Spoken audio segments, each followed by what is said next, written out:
I'm going to call the November Claims Committee meeting to order. Clerk, please take the roll for attendance. Council Vice President Ferry, Present. Councilwoman Renzulli, Present. Councilwoman Jermaine, Present. Councilman Riley, Present. Councilman Donegan, Council President Paplaskas. Present.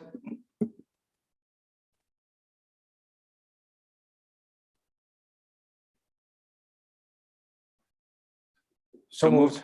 Second.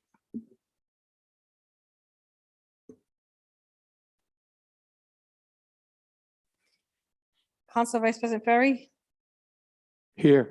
Councilwoman Renzulli, Yes. Councilwoman Jermaine, Yes. Councilman Riley, Yes. Councilman Donegan, Council President Paplaskas. Yes.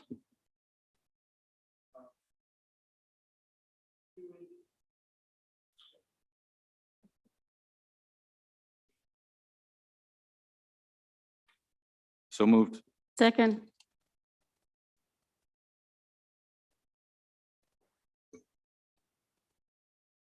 Council Vice President Ferry, Yes. Councilwoman Renzulli, Yes. Councilwoman Jermaine, Yes. Councilman Riley, Yes. Councilman Donegan, Council President Paplaskas. Yes.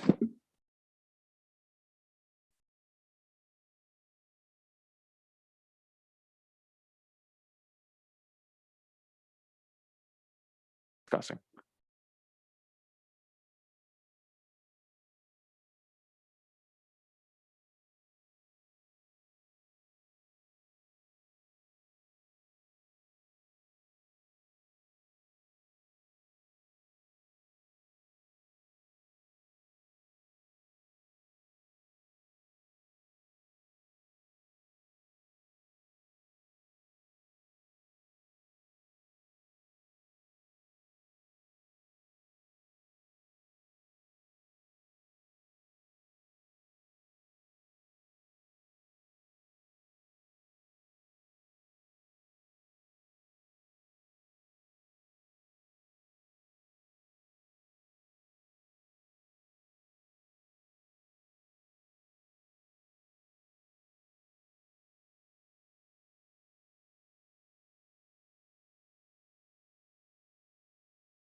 taken in in executive session in Claims Committee.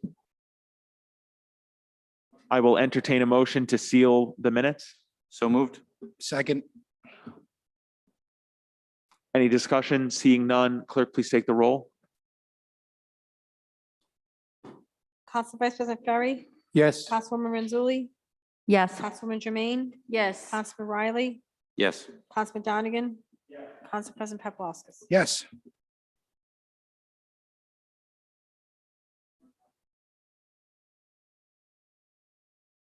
So moved. Second. Any discussion? Seeing none, clerk, please take the roll. Council Vice President Ferry, Yes. Councilwoman Renzulli, Yes. Councilwoman Jermaine, Yes. Councilman Riley, Yes. Councilman Donegan, Council President Paplaskas. Yes.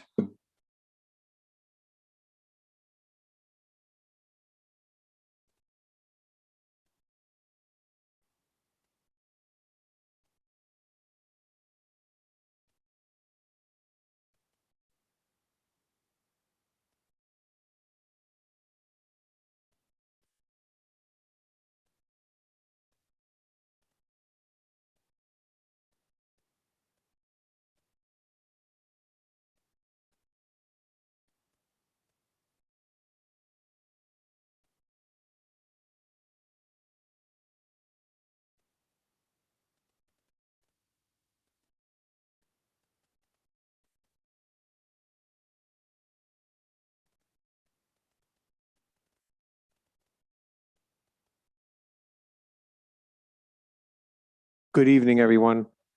I'd like to call the November Public Works Committee meeting to order. Rose, could you please take a roll? Councilwoman Marino, Present. Councilwoman Renzulli, Present.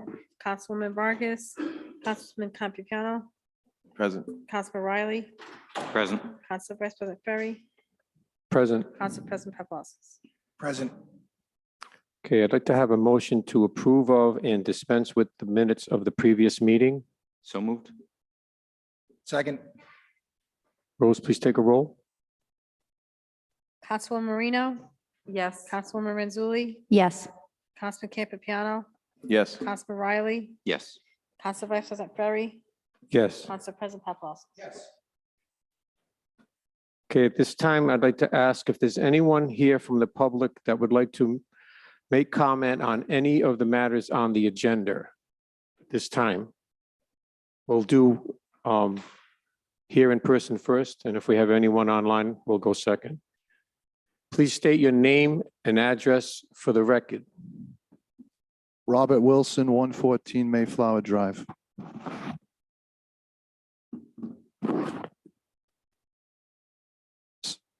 I'm here tonight to discuss the matters as it relates to the basketball courts and the baseball fields here within the city of Cranston.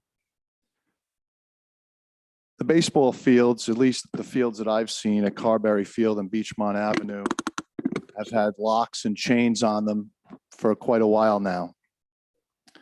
When I asked the administration, particularly Ray Tesla Latour, if I'm mispronouncing his name, I apologize. Tisaglia. Tisaglia. When I spoke to him earlier this year, he said he would look into it and get back to me. I said, that's fine. I waited about a month.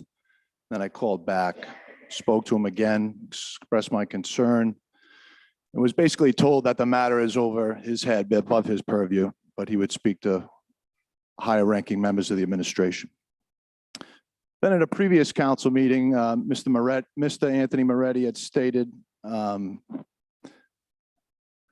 that the ball fields would be looked into being reopened after the All-Star season was over, which I'm pretty sure is concluded by now. We're in November. But nothing has come from that. Mr. Moretti's here. I don't know if he cares to address his statement, his comments from a previous meeting. It doesn't look like he's too interested. So that's one issue. I just want to know when the ball fields will be unlocked, because I was good enough to coach Cranston East Little League in 2018, coach 6, 7, and 8-year-olds. I was good enough to get on the field to coach. But if your children are not involved in Little League, you're not permitted access to the ball fields. I thought the Little League fields were owned by the city, not by the Little League. I know that they're maintained by the city. The city cuts the grass and the city empties the trash cans. So I'm a little confused. I played in Edgewood South Elmwood Little League. In fact, my father coached me there and had a heart attack on the side of that ball field in 1986. There were no locks and chains on that field then. So I know when I spoke to top members of the administration, I was told that this was the thing put in place from Tony Liberatore in the previous administration. And while that may be true, we're no longer in the previous administration. We're in the current administration. So it's time to unlock the ball fields. My other issue that I have with the city is that the basketball court, also right next to Carberry Field, has had no basketball hoop attached to it since September when I wrote my letter. I called again and spoke to the Department of Parks and Recs and spoke to the administrative assistant there.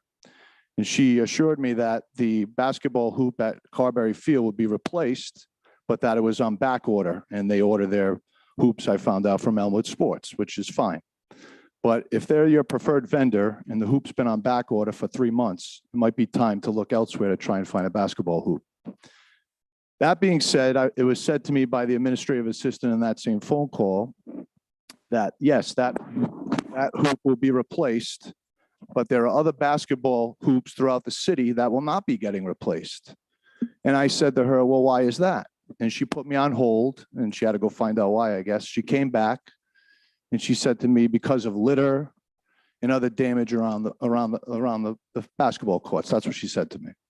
So I said to her, well, instead of, reacting this way and not replacing the basketball hoops and closing out the many because of the actions of the few, why couldn't we look at possibly adding a more police presence around the area, or putting up signs saying that the area is being under constant 24-hour surveillance?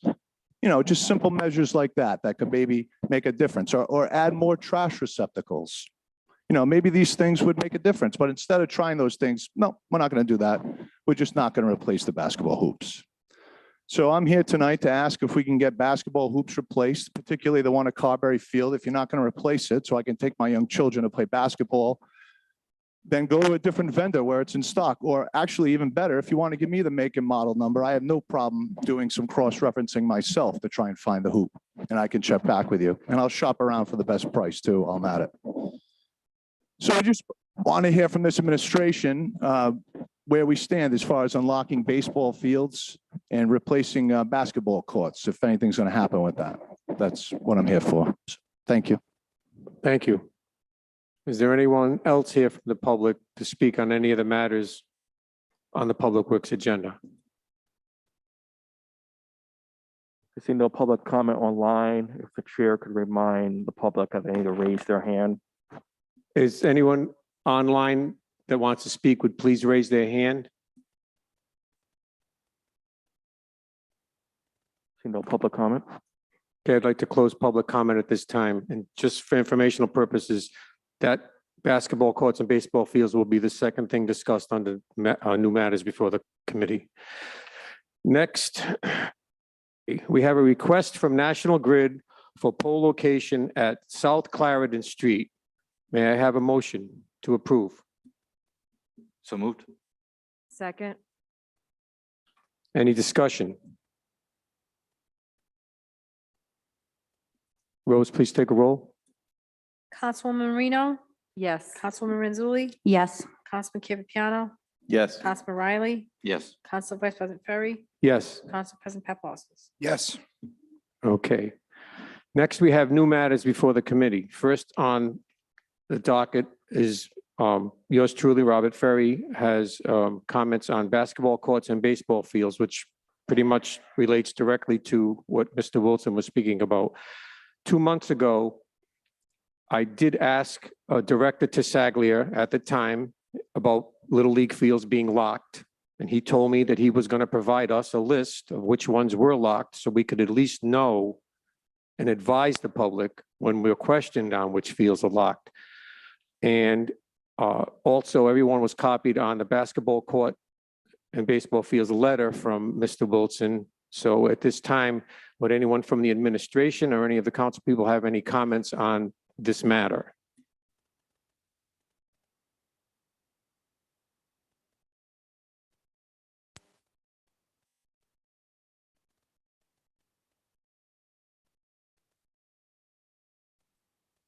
Sure. Anthony Moretti, Chief of Staff. A couple of things, the list, did Director Tasalia get back to you with a list of fields? No, we would never provide a list. Okay. I will ask him to follow up. He was going to be here. Something had come up last minute and I said I'll substitute for the director. But he's provided me some information. One of the things, I think there was a miscommunication concerning communications about penalizing people for having trash or whatever. There's been no penalties implemented to say if a field isn't in good shape or a basketball court's not in good shape, that they're not going to replace hoops or what have you. If that was said, it was erroneous. That is not the case. In terms of missing hoops, the only one that the director has identified is Carberry Field, the Carberry Court, excuse me. And yes, that's been on order for quite a while, on back order with the supply problems going on. I'll be happy to pass along any information that perhaps Mr. Wilson could be of assistance to Mr. Tassaglia in locating another hoop, but that's been it. It's been on order. There's not a lot of people supplying those apparently, but I'll certainly pass that along. In terms of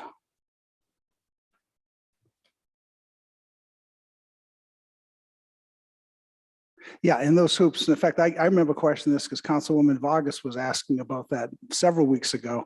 And yeah, the problem does go back quite a while. That one hoop in the and the one hoop in the city, unfortunately, has been on delay.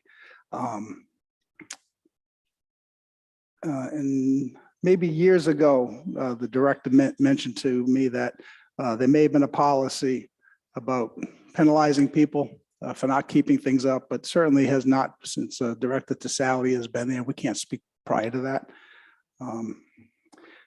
In terms of the baseball fields, I guess the policy, he's checked with the administration and that the fields are to remain locked during youth league season. And the same and will remain open when there is no league play. The rationale there is that the fields are prepared by the Parks and Rec departments for the youth groups during the day.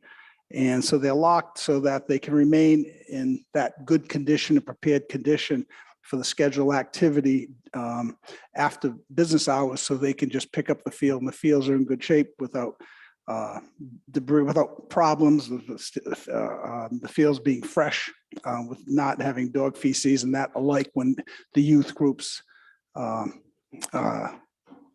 tend to the fields for their use. I think that answers the questions that were directed at this point, I believe, Councilman. Anyone from the council have any comments? Councilwoman Renzulli? Thank you. I just wanted to comment that at Peters Elementary, there are 2 nets that are down as well. Nets, not hoops. Hoop, the whole hoop, they just stripped down? From the net, yeah, just a pole. And I was told, I don't know if I was told this from someone who is involved in a parent group there, or I don't think I was told by a director directly that there was maybe rowdiness happening there after hours and neighbors were complaining, sound complaints, and teenagers wasn't getting utilized, I guess, how it was meant to be, and the hoops were taken down. But so a couple more. I'm not sure. I just know they're not up. There's just poles. Councilwoman Marino? If I may suggest, I don't know the cost, but that issue comes up from time to time with being near schools, the basketball hoops and backboards, but sometimes the solution is to get the ones that you can roll or fold down, which I'm sure Director Tassaglia can look into. So that might be an option to satisfy both the disturbances after hours, but allow use during the normal day. I'm not quite sure if they say the hoops that roll down, or I didn't quite No, understand. It's adjustable height, and it's on a base that is portable. Mhm. So I don't know if you can work in conjunction with perhaps the school, specifically with respect to Peters Elementary School, and their gym department to help facilitate that. 'Cause I believe other elementary schools in the past may have done that, like Oak Lawn. Any other council people have discussion? Councilwoman Renzulli? Thank you. Just to follow up with what Councilwoman Marino said, just like the basketball hoops that you get, for your home, if you were having it in your driveway, that's it's the same thing, right? Councilman Donegan? Thank you, Chairman. I don't have anything. Everyone, could you please remove your mask when you speak? Thank you. I understand that it's, as the city makes investments in these parks, it's important to protect them, obviously, but I just want to make sure that we're not going to, in consideration of that, dwindle down the places that young people in the city have to go and to recreate. And, it's important that as we have these conversations, just to strike a really fine balance, because young people need places to go. And I just don't want to see, basketball courts throughout the city, taken down. Not suggesting that's what the administration is thinking of doing. I just, want to be clear about this. Mr. Wilson, I have to reopen public hearings to let you speak, so I just want to make sure all the council people are finished before I do that. Correct, Chair. Council Well, President? I actually have a comment. Council President Poplaskis. Yeah, just to reiterate, I understand your comment about locking the fields after Parks and Rec does their work, because you don't want the fields to get ruined. But I used to coach over at Cranston East, like Mr. Wilson had spoken, and we have equipment there to rake the fields or to prepare the fields if they do get messed up, or to reline them if that happens. So I think it would be beneficial to try to keep the fields unlocked the best that we can, so the children can use it for, off hours, or our fields don't get forgotten too and are kept locked over the weekend, et cetera. So if we can try to do that, I think that would be great. But if they're going there to need to reline the fields, then they have to call Oh, Parks and Rec. to A get lot of back the, up, a lot of the reline it. little leagues have a shed with the equipment in there, and it only takes a few minutes for the coaches to get out there and fix what has to be fixed. I'll pass it along. Thank you. I certainly recognize the balance between the two. I'd like to make a comment if everyone else is done. I personally feel that we need to pay closer attention to the condition of the parks, the basketball hoops, the basketball courts. And I do not believe that the field should be locked all the time, because if someone doesn't play Little League, that means they don't have access to any of the fields. So we would ask the administration to reconsider this policy, or to make sure that once the All-Star season is over, that these fields are accessible. And I don't get a comment from the administration saying, just tell the guy to go play catch over at Roger Williams Park, which really was, not a good comment. So I would appreciate it if they would reconsider locking the fields and allowing people that want to go onto those fields not to suffer the fact that people are littering on there.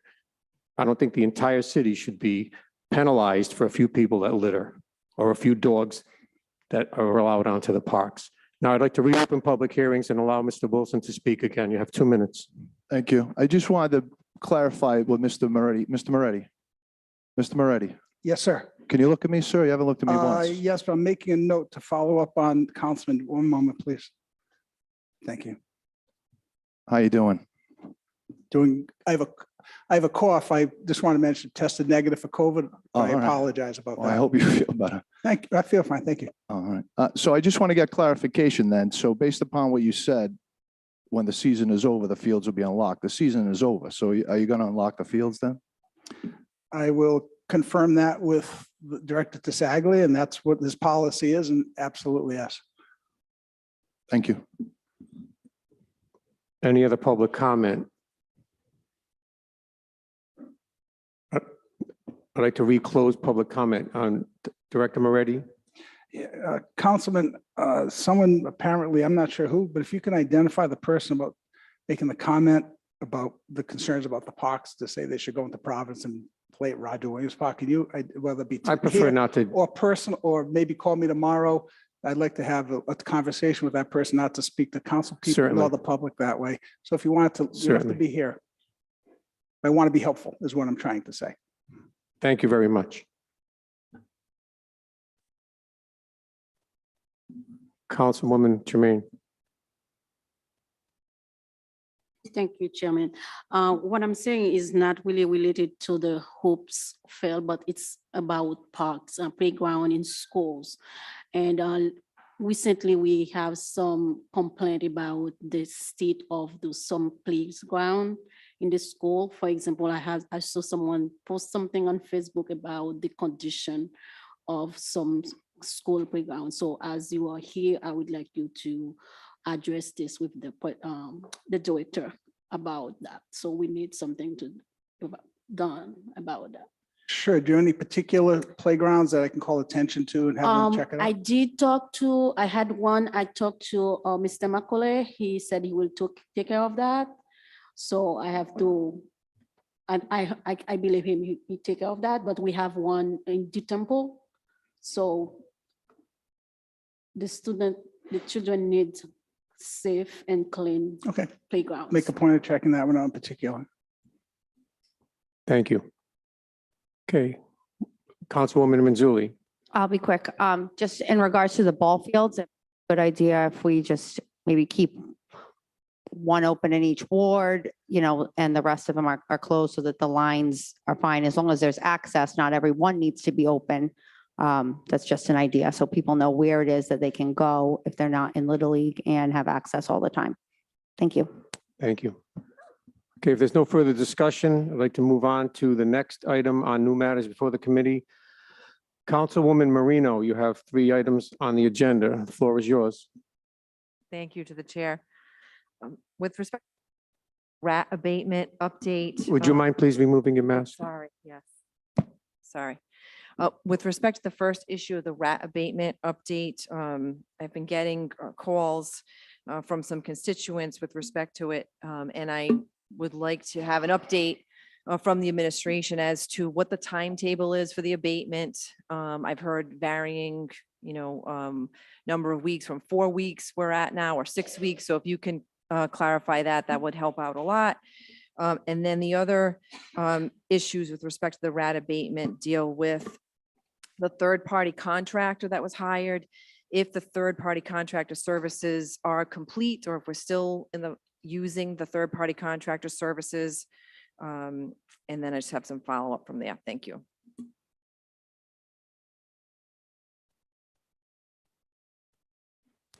Director Mason, I'm sorry. As far as the third-party contractor that we retained for Capitol Street and Midwood Street, that contract has been completed and the boxes have been removed. As far as the update on scheduling, right now we are scheduling for about the second week of December for new appointments. The biggest issue we have now is getting rebating of existing customers, I guess you'd call them.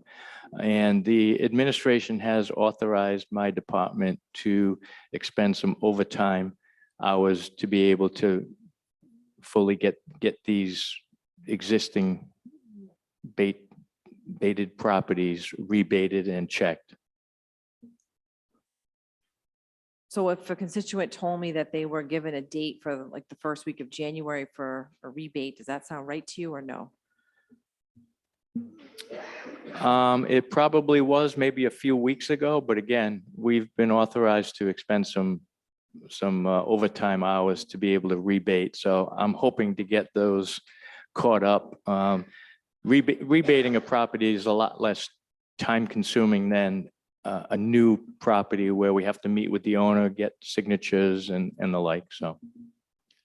And with respect to the third-party contractor, the only homes that were done were on Corporal Street and Midwood Street? Yes, there were 5 properties in total. All right, thank you.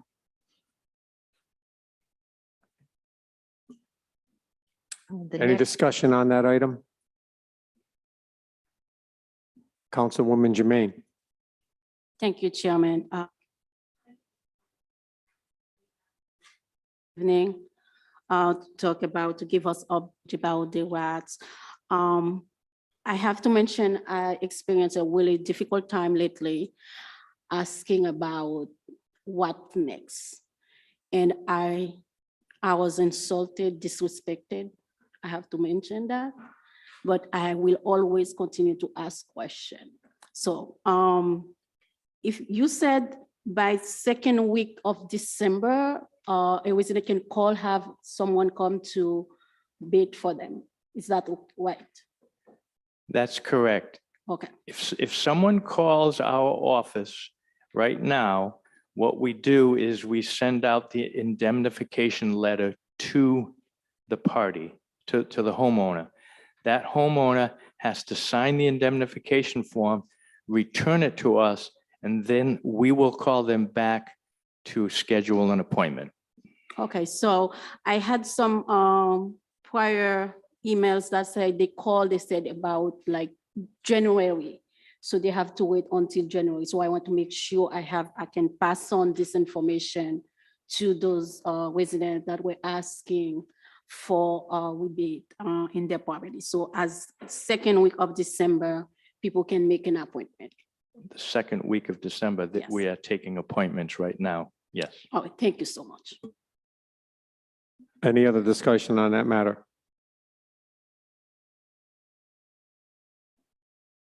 Councilwoman Marino. Thank you.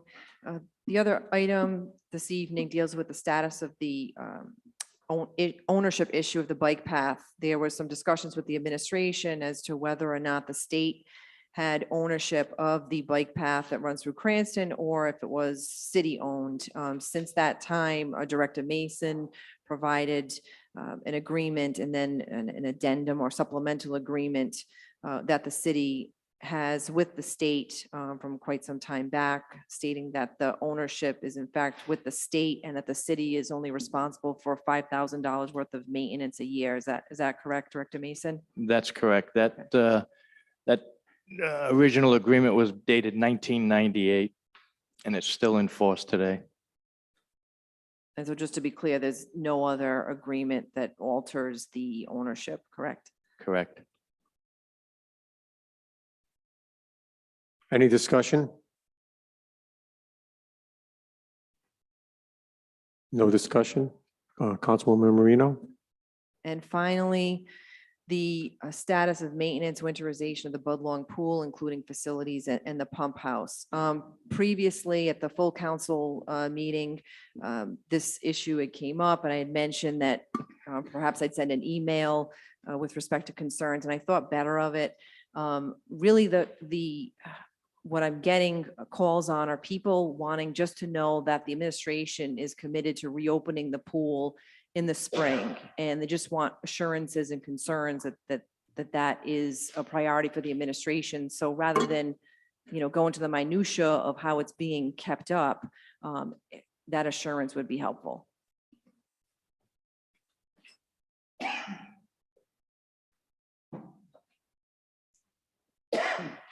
Again, I apologize for the cough. That'll be with me as long as I speak this evening. Just to give you a little update, if you will, from the director. I know it's more specific than you probably asked for, but the last time the pool was winterized or attended to really was the fall of 2019. The plans are to get the pool running for the 2022 season. In June of 21, there was an evaluation of the pool by a company called New England Aquatics. And to open the pool at the time was just to get it prepared, some of the repairs, which don't include the building and the locker facilities, was $90,000. Just to mention that for, I'll say, budgetary purposes. The mayor thought it might be a good idea to refer a discussion to the Parks and to the Recreation Committee to seek their input, the best use of that facility. So I'm sure he's inclined to open it up, but he would also like to refer to that advisory group to see what they have to say also. So the intention right now, yes, is to open it budgetary, if, budgetary conditions allow it, but not a bad idea to get some advisory opinion for that committee. Thank you to the director. Is there a meeting scheduled for that committee? Just in the process, there's several openings on that committee. It's really skeletal in terms of expired. We're looking at it within the next week. We're going to try to get that thing up and running and to see if that group will meet. So yeah, so I'd say within the next week or two, we should have a good handle who the actual committee members are. And then Ray was going to request that group to get some public notice and get on that. Thank you. And that this may be obvious and maybe not, I don't, but in terms of the winter months, like when you said it hasn't been looked at since June of 21, but the director or with maintenance, I believe in years past, they partnered up with maintenance to go to the facility, the pump house, to make sure during the winter months there isn't a freezing issue, that it needs to be heated, et cetera. So is that taken place? It was winterized like a sprinkler system back in 2019. So it hasn't been opened, so don't feel that there is a need to redo that because it had been winterized. We'd have to get it running, start it up, get it running, and then winterize it again if we wanted to see where we stand now. So the intention is basically to let it be dormant at this time for that reason, unless we want to invest the time and money to get it going, to just winterize it again. There'll be an early preview as to what might happen in the spring. I guess my understanding was different in terms, I thought there was a pump house with respect to groundwater, with respect to affecting the pool as well, not just the use of it, but just another issue. The condition of the pump house itself, With respect to the pool itself, even when it's not in use, that there's a pump house that deals with groundwater that goes in the area of the pool that can cause deterioration and issues. So it's important that's checked up on, and maintenance, I believe, would go there previously, like on a regular basis, to make sure that that was functioning, especially of concern during the winter months.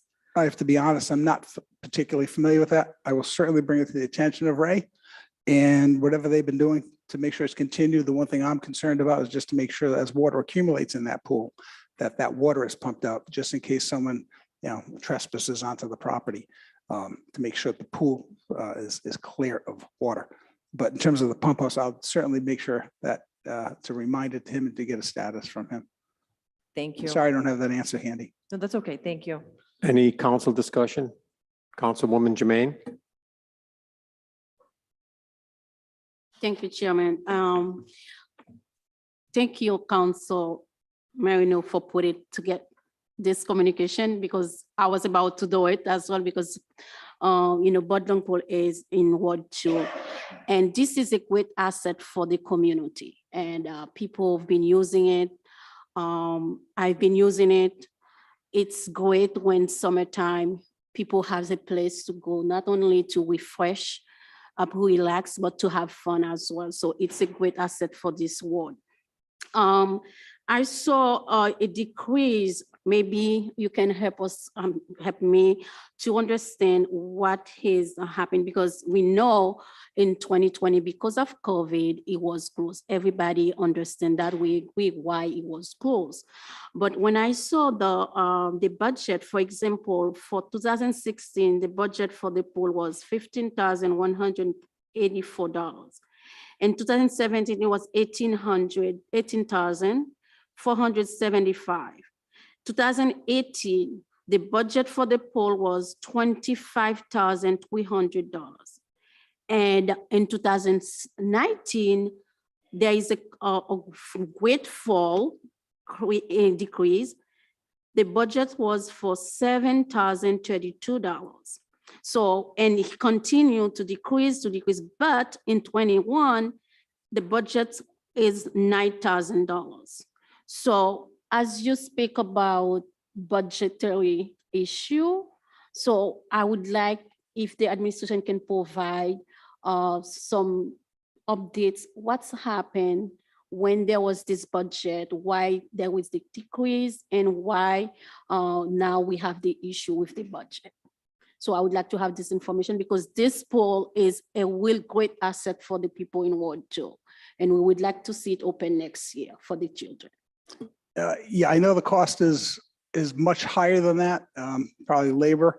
I could direct that question to Mr. Strom. Historically, hopefully he'll be able to give her an answer. Do you know, can you tell me what line item that is that you're looking at, please, Councilwoman?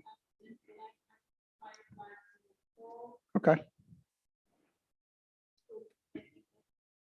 Okay. Yep, I don't know what's in that, but I can ask Director Strom historically. Time to have this information. So, Okay. Any other discussion? If not, I'd like just to say that, oh, I'm sorry, Councilman Donegan, Thank you, Chairman. take off your mask.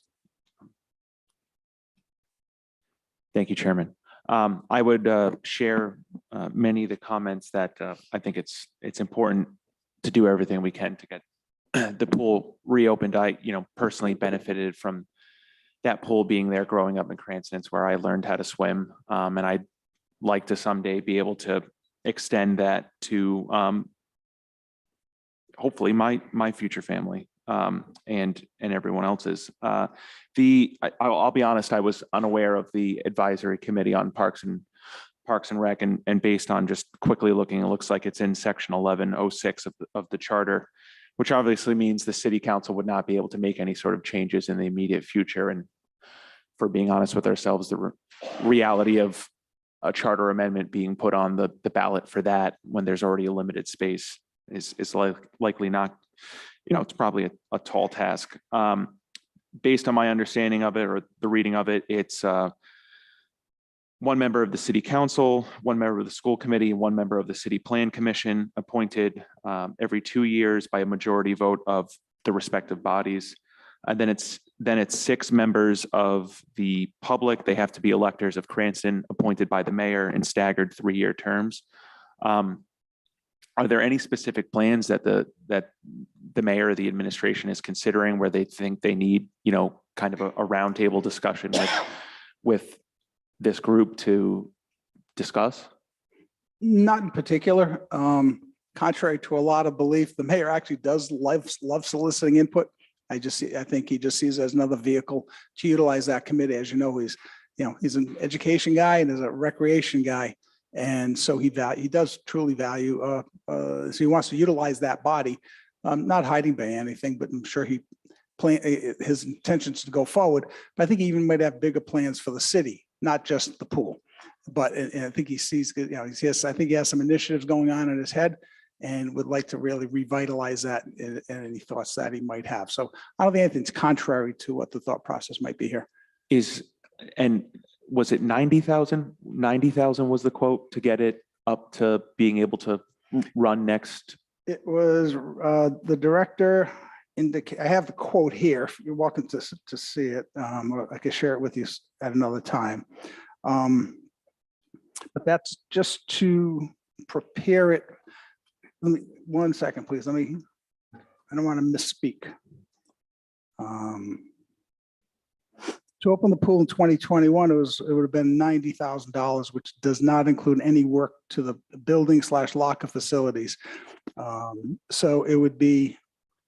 I can tell you some of the items on it. Service to the swimming pool itself. Basically, actually indicating use of chlorine. So even to that point, sand filters, and repairs to the swimming pool deck. Those types of items. Those are some of the larger items I just took off this quote to give an idea what they were talking about here. Sure.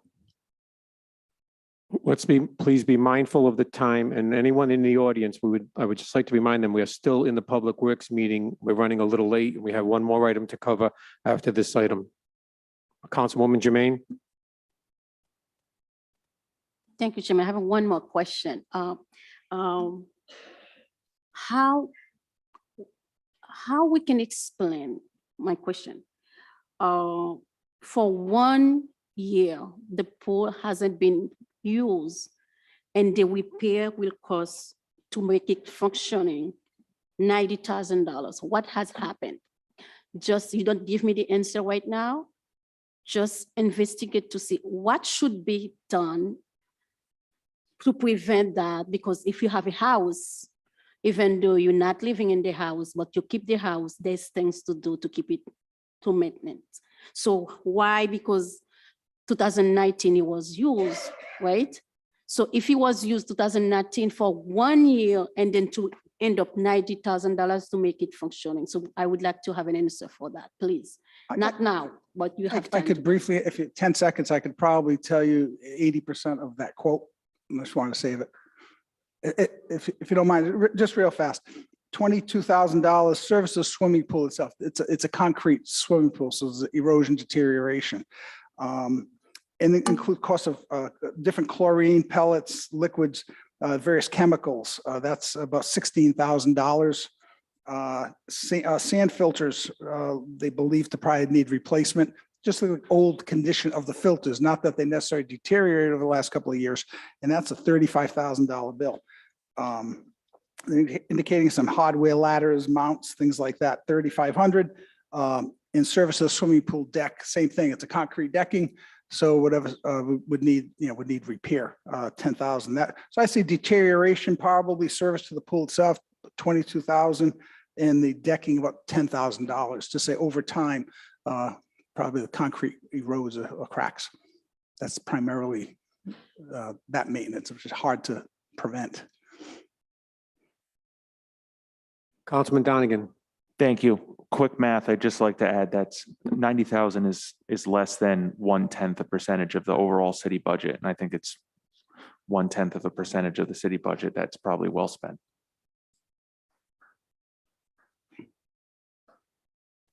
Okay, I'd like to close discussion on that matter. Thank you. We have one other item on the agenda. Councilwoman Vargas.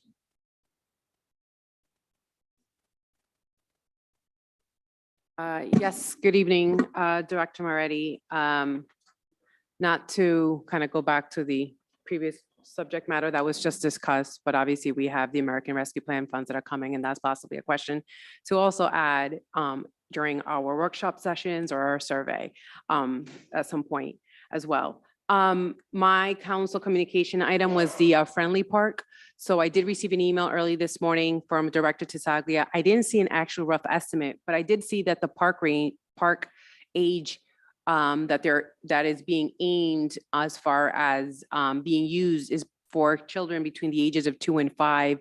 That really is something that I'd like to actually see increase on there. I know that we're supposed to be meeting at some point once the rough estimate comes in. I do have questions on the design. I know we were supposed to meet a week ago or so, and I don't think you were available. You had another meeting to go to, but I am looking forward to actually having an on-site meeting as possible. My hope is that it's not just a playground for children between 2 and 5, but we can increase it. And for all those that are here, Friendly Community, which is actually the area right behind here at City Hall in the back part of it, your Dew Temple. There's a small park, and if you look at it, I don't consider it a playground, but it's very antiquated toys. And if you go by it, it actually has toys from probably the late 1990s. I'd probably say even early 1980s. No swing or anything like that. It still has dirt, which is actually not even in compliance right now with what it should be. So my hopes is that we can actually turn that around and be able to provide the community, which is a friendly community here. And I met with Councilmember Ferry and Councilmember Marino, that we can work with the administration, with the citywide all the citywide council members, and anyone, of course, who is able to provide us some sort of guidance, but also funding and a grant writer. And I had a conversation already with the grant writer in hopes to be able to have funding first. There's a DEM grant that is due by the end of December. And my hopes is that we can first solicit those grants before going into the city budget. And so ideally, I also would hope that we have some sensory items and not just when we say toys, swings, slides, things of this matter, but also be very inclusive and have sensory items for children with autism at the same time. I don't know if we have a lot of our playgrounds would have items as far as geared towards children with autism, but I think that would be a great benefit for a lot of our children here in our city, just for the development, social and emotional part of a children as they're at the playground. And my hopes is if we can get an estimate on that, that would be great. And so not just the drawing component.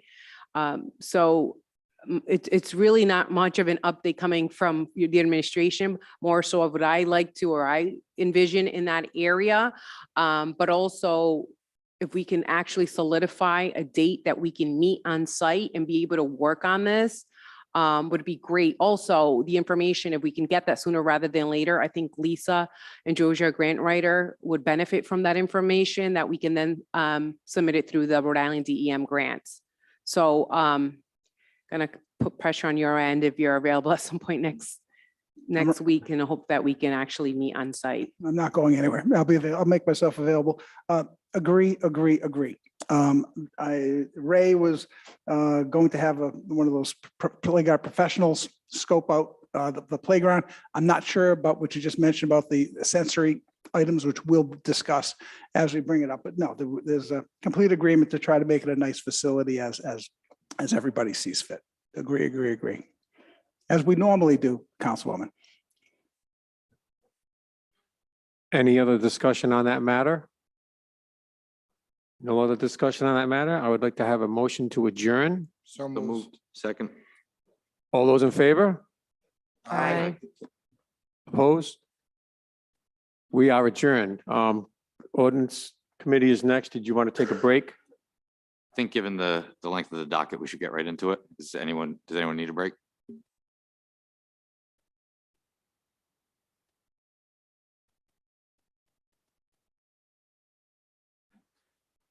Thank you. We'll be starting the ordinance committee meeting for Tuesday, November 9th, 2021. And Madam Clerk, please take the roll. Council Vice President Ferry, Present. Councilwoman Vargas, Present. Councilwoman Jermaine, Present. Councilman Campiano, Present. Councilwoman Renzulli, Present. Councilman Riley, Present. Council President Paplaskas. Present. I'll entertain a motion to dispense with the reading of the minutes. So moved. Second. Any discussion? Madam Clerk, please take the roll.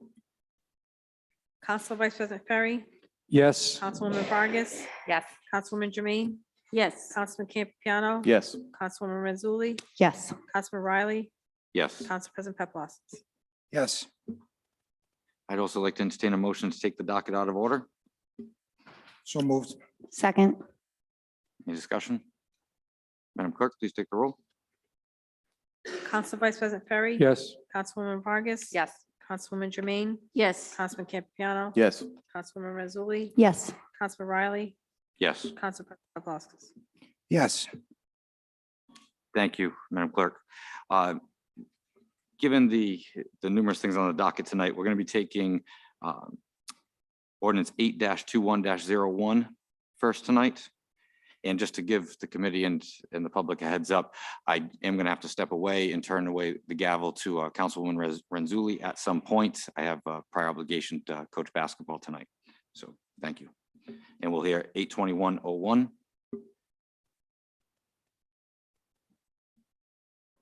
And I will entertain a motion. Motion to approve. Second. And for any discussion, let legal counsel. President, Chairman.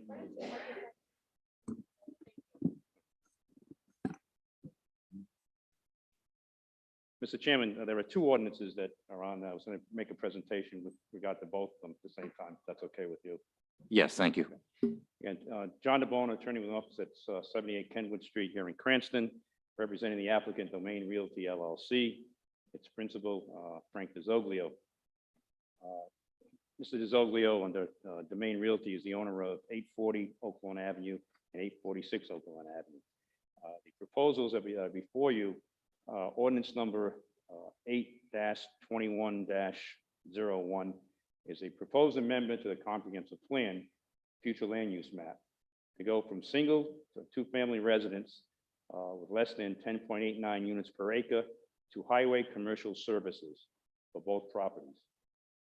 Ordinance 8-21-02 entitled zoning is an application for a zone change for the properties at 840 and 846 Oaklawn Avenue. Lots, both of these lots are zoned A6. There's a dwelling on, I'm sorry, the zone, the request is a zone change from those uses to C3, which is general business. The present use for 840 Oaklawn Avenue is a plant store entitled A Bushel and a Peck. And on the first floor, and there's a residence on the second floor. If this ordinance is allowed, there's going to be no change in the occupation of that property at 840 Oaklawn Avenue for now, but at some point in time, the properties would probably both be in commercial uses. The proposal for 846 Oaklawn Avenue is to move a tenant from my client's property at 800 Oaklawn Avenue to 846 Oaklawn Avenue.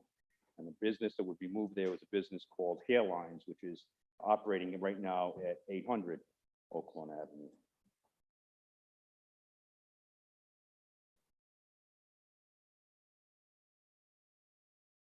What the proposal is again to change the zoning change, but zone changes are the best way to use the existing nonconformance or change in using existing nonconformance from 840 Oaklawn Avenue to 846.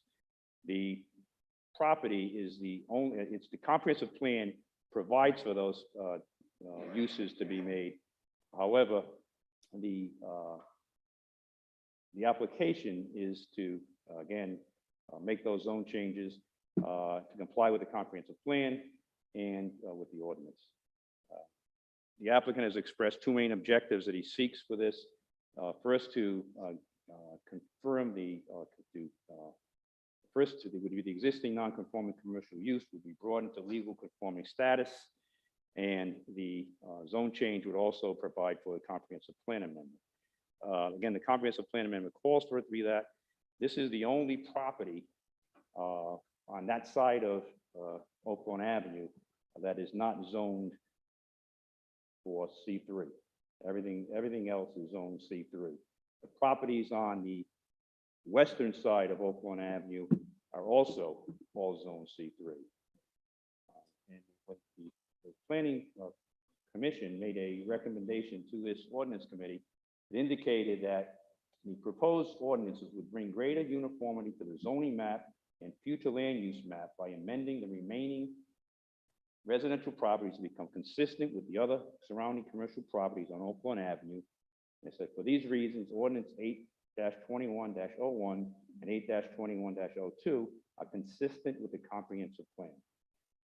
And if you have any questions, I'd be happy to answer them. Basically, that's what we're seeking. Something that should have taken place a long time ago. Comprehensive plan calls for that. And again, it would make it conforming with all of the other properties on the eastern side of Oaklawn Avenue and the western side of it. Thank you. At this time, is there anybody from the public that would like to speak for or against these two ordinances?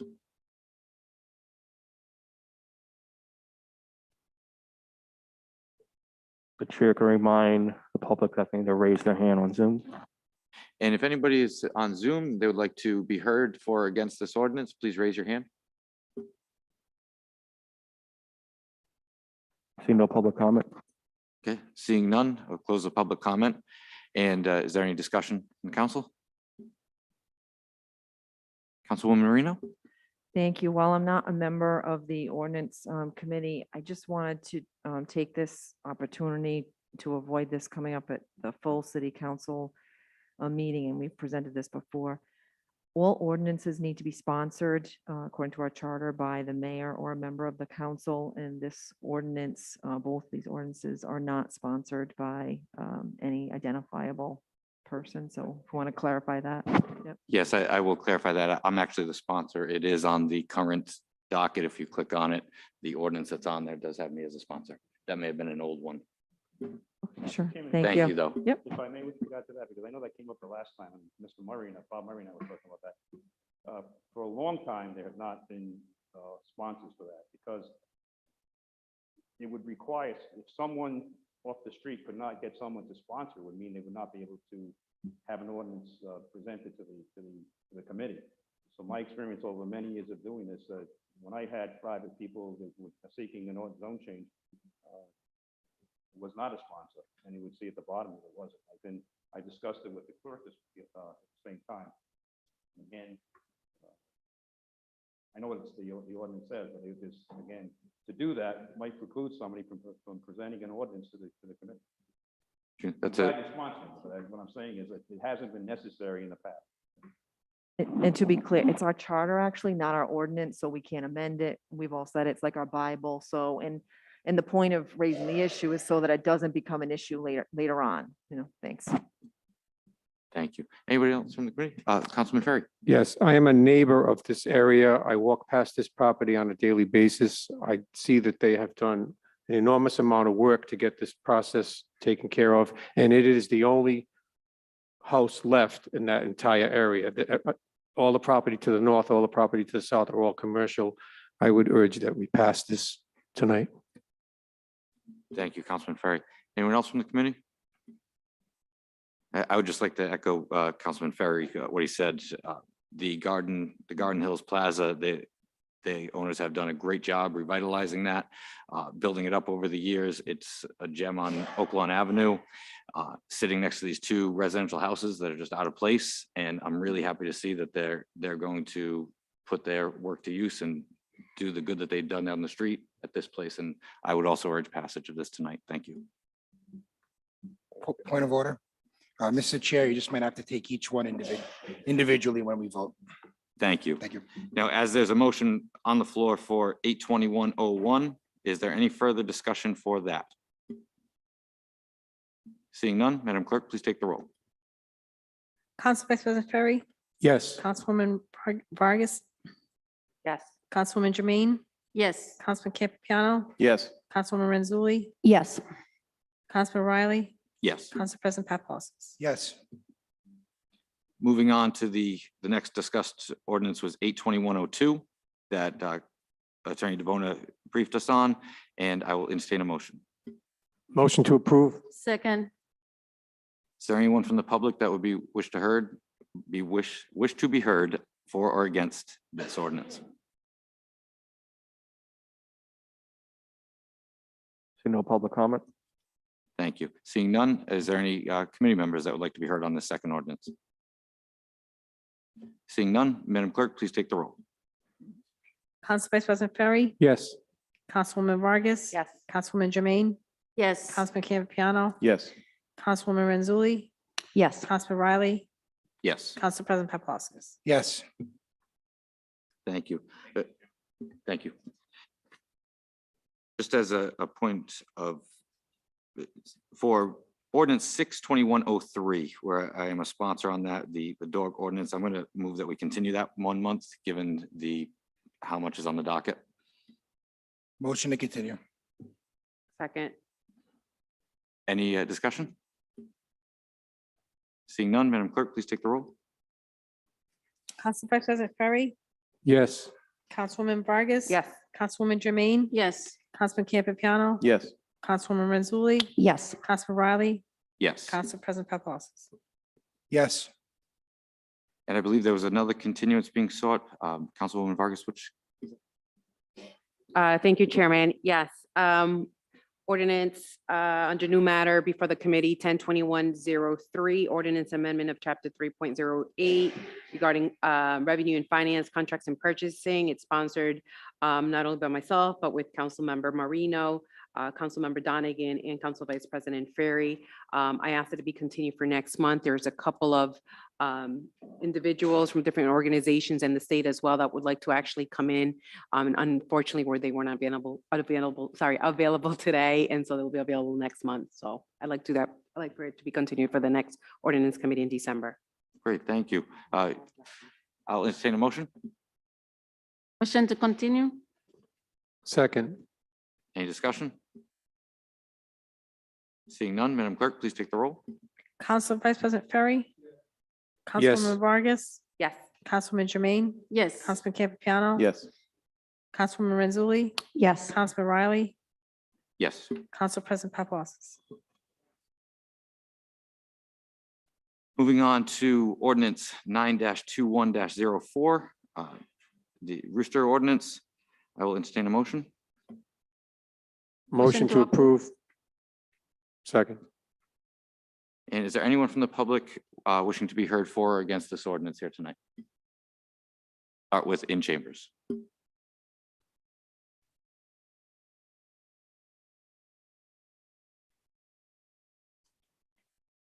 Good evening. Name and address for the record. Hey, what? Okay. Just your name and address for the record. My name is Beth Naraki. I live at 59 Bryant Road. Nawrocki. Okay. So month after month, first on Zoom, past couple in person, I'm extremely shocked that we're still here not passing this ordinance. If I'm not correct, you were all voted in here by people. I'm representing people who don't have the either ability to be here or the wherewithal to speak in a public manner.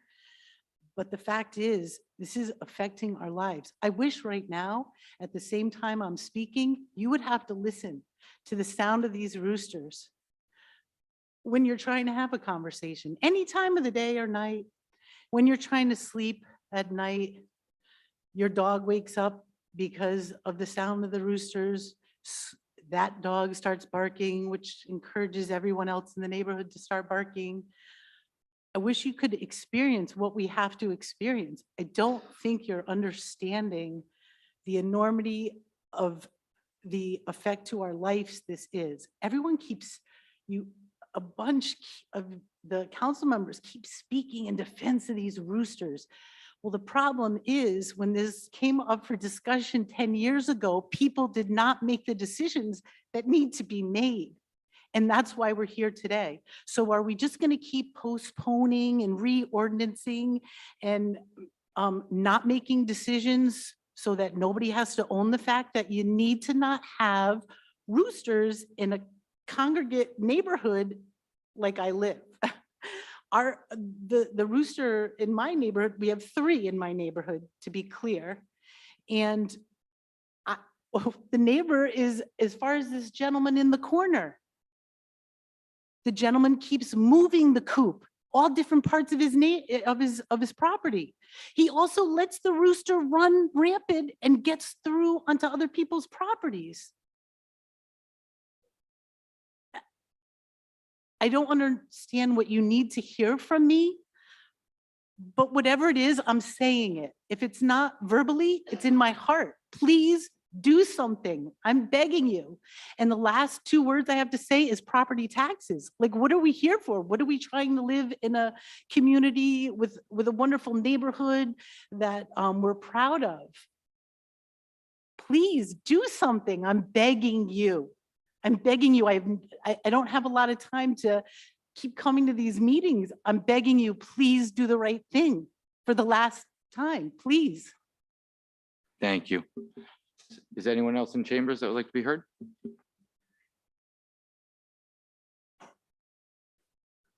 Name and address for the record. Yes, Anthony Paolino, 450. I'm sorry. Anthony Paolino, 450 Pippin Orchard Road. This will be the 3rd time I'm before this body, and I couldn't have expressed how we feel as a family enduring our next door neighbor's rooster any better than Mrs. Nawrocki has explained it very emotionally and very clear. And I fail to understand why this is such an enormous issue that to be kicked back and forth when it's a people issue. It's not about whether somebody has the right to own a rooster. It's not about whether somebody has the right to own any other kind of animal. You can probably own anything that you want as long as it meets the rules of the road with regard to the safety of the animal, the storage of the animal, for lack of a better phrase, the keeping of the animal. But the most important issue to be considered what does that animal, the pleasure it may or may not give to its owner, what does it do to the surrounding neighbors? Why is that something that's like a foreign concept to be considered here? It's only the right of the person who's keeping an animal, whether it's for farm use or pet use, that really doesn't serve a purpose. With all due respect to roosters, they're a useless animal in terms of poultry farming. So all they do is make noise and make little chickens. So I really don't understand it. Now, prior to this ordinance being introduced, I was hoping to be a lifesaver, I had every intention of suing my next door neighbor, hiring a lawyer. I actually hired a URI professor who's a sound engineer and acoustical engineer, works for the Navy, does things with torpedoes and submarines. He knows sound, and he does contract as a consultant to cities and towns. He has contracted with the town of East Greenwich regarding noise from nightclubs and so on down on the waterfront. And I contacted him today because I was hoping he could come here tonight, but he couldn't because he's teaching a class.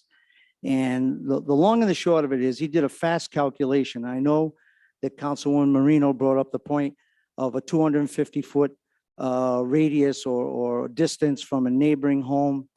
And, you know, I'm so weary. I don't know if I would think that's a good idea or not. So I just happened to ask him that question. What does 250 feet do with the, in terms of sound and decibel levels? And he did, there's a mathematical calculation evidently with sound. And we all know, or we don't know, but it's been expressed here on the record that a rooster's decibel level can be higher than 110, 120 decibels. It's pretty loud. And his response to me, and quickly, he said, let's assume that a rooster is crowing 20 feet from your house. If the rooster is moved 300 feet from your house, a weighted sound level, I don't have my glasses, the weighted sound level that you hear would be reduced somewhere between 12 and 24 decibels. That's how loud it is. Okay? That's how loud it is. 300 feet reduces 100, let's call it 110 decibels, down to 80 something or 90 something decibels, when the noise ordinance in this city is 50, I think 51. So I really don't get what we're arguing about here. Nobody wants to take anybody's right away to have a rooster. If you could keep it quiet, I know they make collars, believe it or not. If you look on the internet, they make a collar. This is a problem nationwide that they put around the rooster's neck, and it keeps him from inhaling so he can't exhale to get a full crow out there. Keep him in a pen, keep him in a coop, keep him 300 feet away from the nearest dwelling house, and line the coop with soundproofing material, which isn't that expensive. If somebody wants to go through the process of owning a rooster, then they should do whatever the heck they have to do to make sure it doesn't disturb its neighbor. Your right is preserved and my right is preserved. Thank you. Thank you, sir. Is there anyone else in chambers that would like to be heard on this issue? Is there anyone on Zoom that would like to be heard on this issue? If so, please raise your hand. See no public comment. At this time, I will open it up to the council for discussion. Councilwoman Renzulli. I would like to amend this ordinance, striking language that was added by Councilwoman Marino and replacing that with only an A80 resident with GEM certification under our existing zoning rules can be the extra exemption to no roosters. I am open to leaving the rest of the language beyond minimum of 2 acres and adding 100 feet to both of those numbers. Councilwoman Zulli, could you repeat that for the stenographer, please? Where you're inserting the amendment? So where it says after number 2, for non-designated farms that are owner occupied and a minimum of 2 acres, I would strike that and replace it with only an A80 resident with DEM certification under existing zoning rules can be the extra exemption to no roosters. And then keep all the other language, but changing 150 feet to 250 and changing 250 to 350. There's a motion on the floor. Is there a second? Any discussion? Councilman Donegan. Thank you, Councilman Riley. To the through the chair to the sponsor, just a quick question about some of the language that was included specific to DEM certification. I assume that means certified as a farm. Yes. If they're certified as, and I'm more or less thinking out loud, but if they're certified by a farm, then wouldn't they be already, wouldn't they already be protected under the Right to Farm Act? And wouldn't their ability to hold roosters already be enumerated through the Right to Farm Act, which would supersede our ordinance? I would ask if our planning director is here, so if he could speak to the 880 and the agriculture component to that.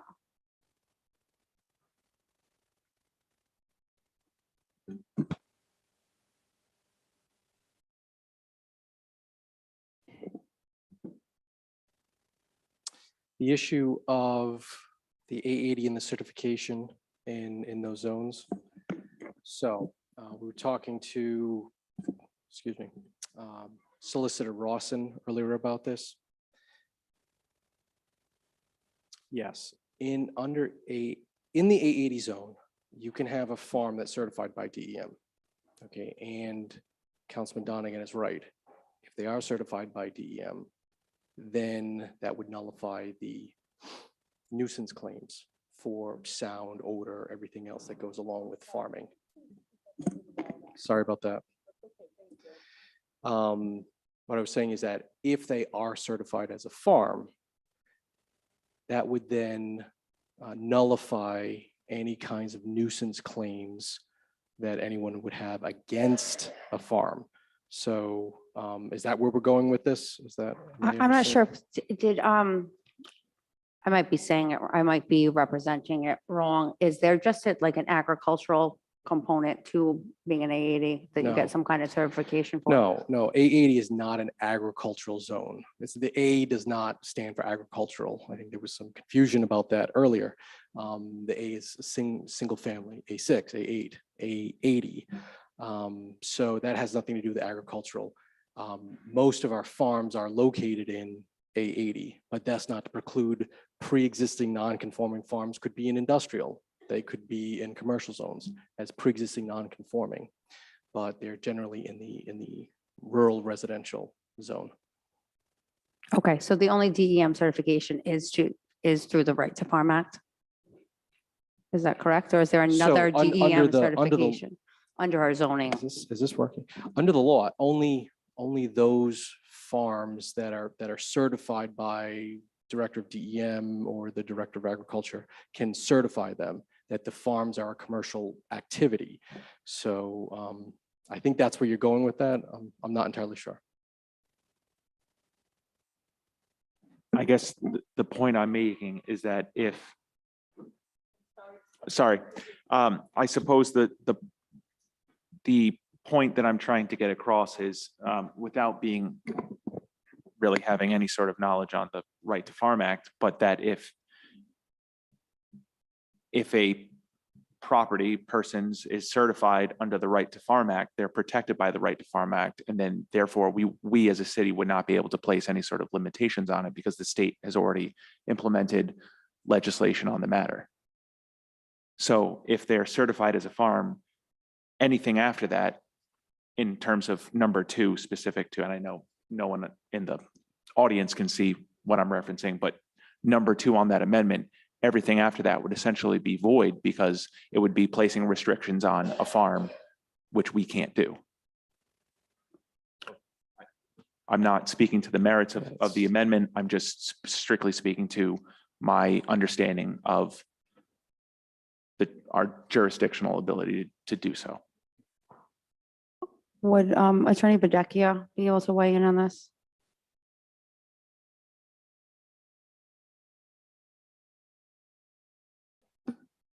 So there's two issues.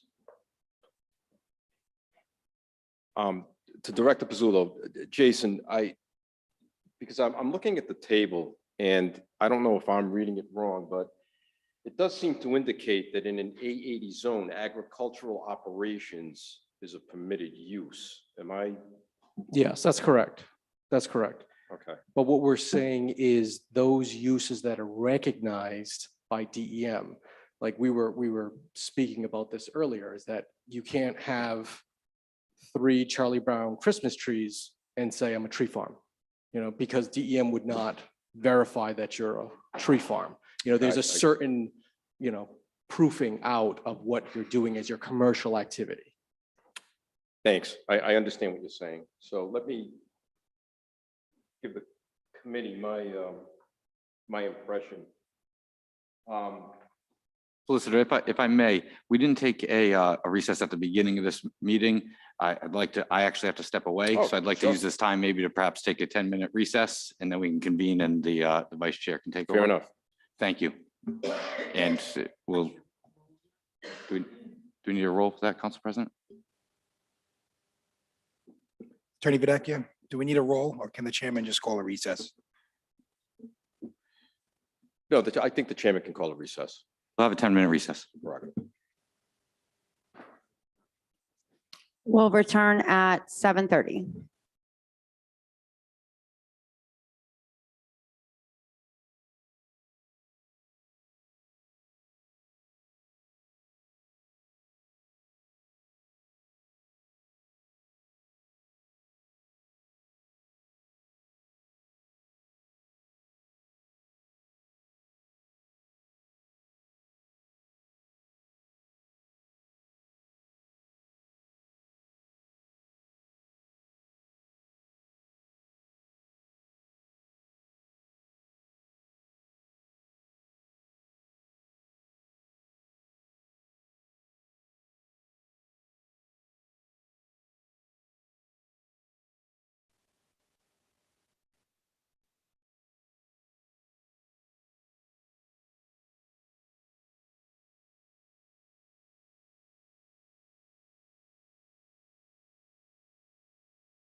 All right, we're going to be back from break. And I'll call on Attorney Verdecchio.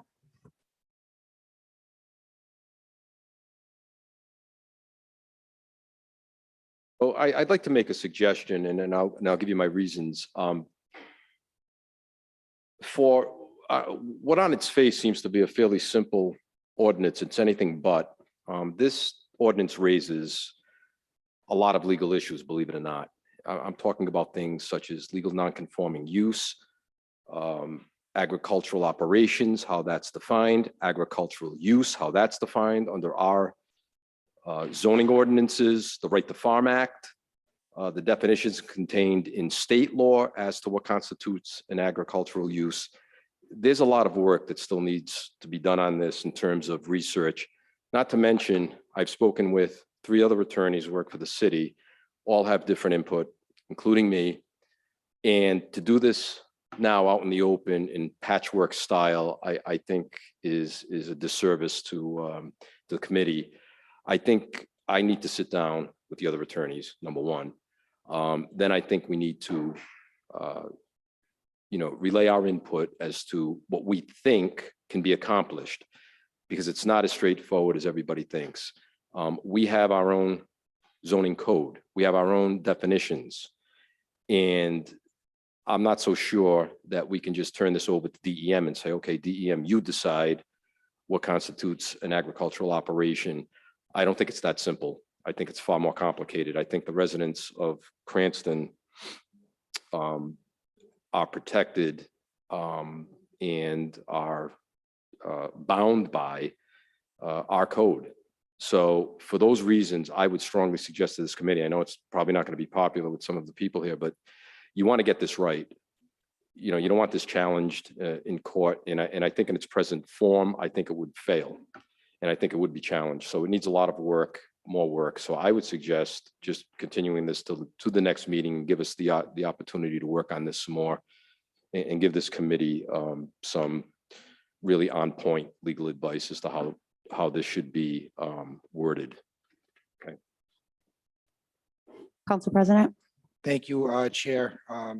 Certainly, after hearing Attorney Verdecchia's comments, whenever Attorney Verdecchia speaks, I take his comments seriously. So that being said, I know we want to try to solve this rooster issue tonight. I'm going to withdraw my second on the amendment and make a motion to continue. Second. Any discussion? There being none, clerk, please take the roll. Council Vice President Ferry, May I ask a question? Please clarify what we are voting on right now. Voting on continuing this to the next meeting. Yes, Councilwoman Vargas. Was there a motion though? I think you had put a motion initially before we broke on to recess. I think we have to withdraw that second first and then. I don't know. I think a motion to continue supersedes a motion to approve, but I'll defer to the parliamentarian. I withdrew my second on the amendment, made a motion to continue, but before that, there was a motion to approve on the floor. So does my motion to continue? Yes, that the motion to continue will supersede the motion to approve. Okay, so we can take a vote on the motion to continue. Okay. Go ahead, Rose. Council Vice President Ferry, No. Councilwoman Vargas, Yes. Councilwoman Jermaine, Yes. Councilman Campiano, Yes. Councilwoman Renzulli, Yes. Council Vice President Paplaskas, sorry. Yes. Okay, thank you. Moving on. We have several people here in the audience. I know for a petition for Sage Drive, the planning department has a presentation, so I'd ask that they have the opportunity to give that.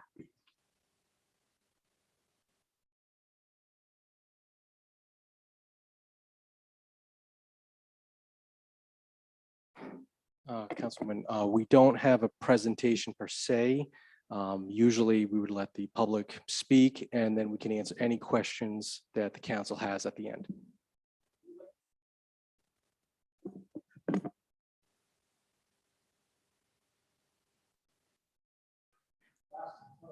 What- Hold on. one Point- moment, one Point of moment. order, Chair. If planning doesn't have a presentation, I would just do public comment. Go to public Yeah, I comment. would just do public comment. Does, Director, you just plan on answering questions when it's your time to go, but then the public will not be able to counter back and forth with you. I think that's what the problem usually turns into. I would ask council president, or I would ask legal for Yeah, some advice here. So public comment is not an answering question session. You have to make a statement through the chair and then go on to the next person. But I'll defer to legal on this, but it's not a question and answer session back and forth. Exactly, it's not. Public comment means comment. I There's no think that no what, exchanges. I think what they mean is if the planning department goes first, then when they comment, they will comment in response to what is being presented. Is that That's- okay or no? That's fine, as long as it doesn't devolve into a question and answer type forum. Is that okay through the planning department, or they just you don't have a presentation at all? The City Plan Commission voted to make no specific recommendation. We have all of the staff recommendation and slides prepared, but we're only here to answer questions of the council and to clarify why we made the recommendation we did and why the Plan Commission made the recommendation we did. We're not going back and forth with the public.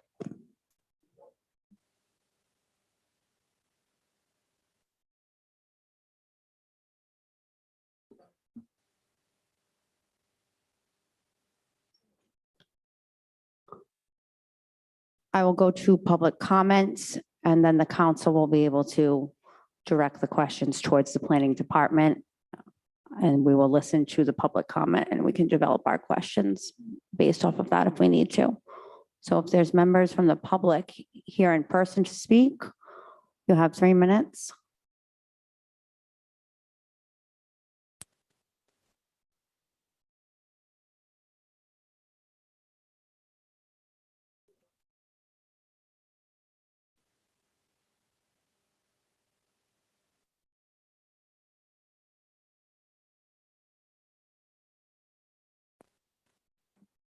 Thank you. I have 4 issues about this rezoning. Housing, how it affects housing, how it affects the tax base, traffic, and the schools. I'm going to start with the schools.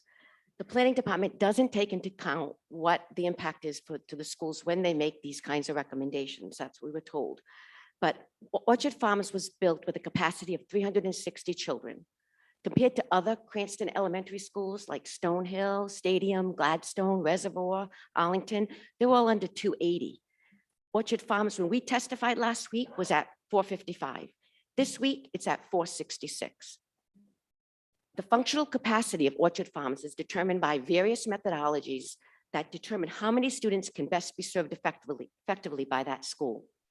The number by the Department of Ed at its highest level is 433. And right now we're at 466. Although the planning department doesn't consider the impact of schools on their recommendations to build in Western Cranston, I believe we should, because the Department of Ed also reports the replacement value for Orchard Farms. It's $24 million. The tax base is my second point.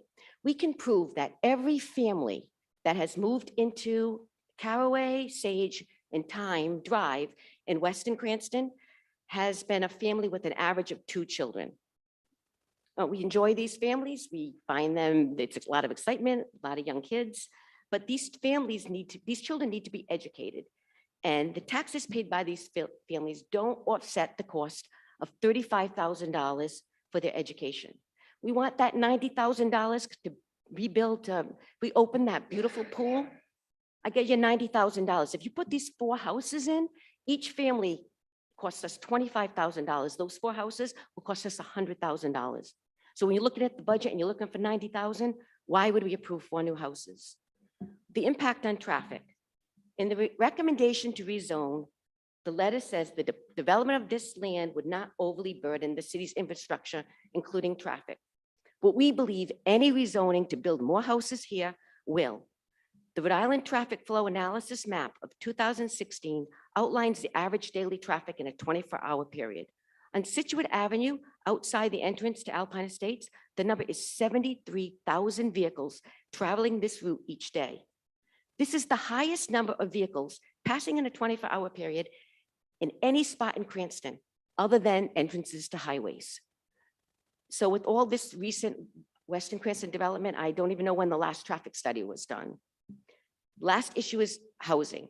In the August 31st letter recommending the rezoning of Sage, Mr. Berry from the Planning Department says that the development of this land shouldn't impact the main concerns about housing development in Western Cranston. We all know the concerns, but when asked what's the benefit to build additional homes in Alpine, Mr. Berry, the poor thing, because there was tons of people here, testified, we need more homes. Maybe, but not homes in Western Cranston. It's affordable housing. That's what we need in Cranston, as outlined on page 59 and 65 of the comprehensive plan, and in today's Providence Journal by our own councilman about the city of Cranston's lack of affordable housing. So we rely on the comprehensive plan to make recommendations, while language in the plan would counter these recommendations. We follow an old comprehensive plan, but ignore the sections that discuss affordable housing, preserve open space, traffic, and capacity. How outdated is the comprehensive plan?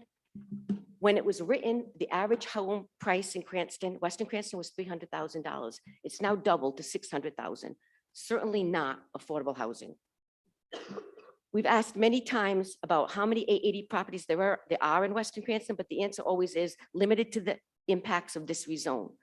But we know that there are thousands of 880 properties that could be undeveloped in 880, could be undeveloped in Western Cranston. But our planning director said it's highly unlikely that these will be rezoned. How assured of you of this answer when we've raised these concerns so many times in Western Cranston, it still has a high growth level? Plus, the comprehensive plan and the planning director both identify the preservation of existing undeveloped land and capacity and traffic as Western Cranston's largest concerns due to this high growth trend. Mr. Puzzul himself has stated in his last report, we need to rewrite the comprehensive plan rather than update it because it doesn't consider the rapid Western Cranston growth. So in summary, any additional zoning to build more houses here will impact the request for low-income housing stock and cost the taxpayers hundreds of thousands of dollars. So please help me understand how in good conscience we could recommend this zone change and continue to recklessly follow an outdated comprehensive plan, a plan that continually outlines concerns about rapid growth in this same area. Thank you. Thank you. Anyone else?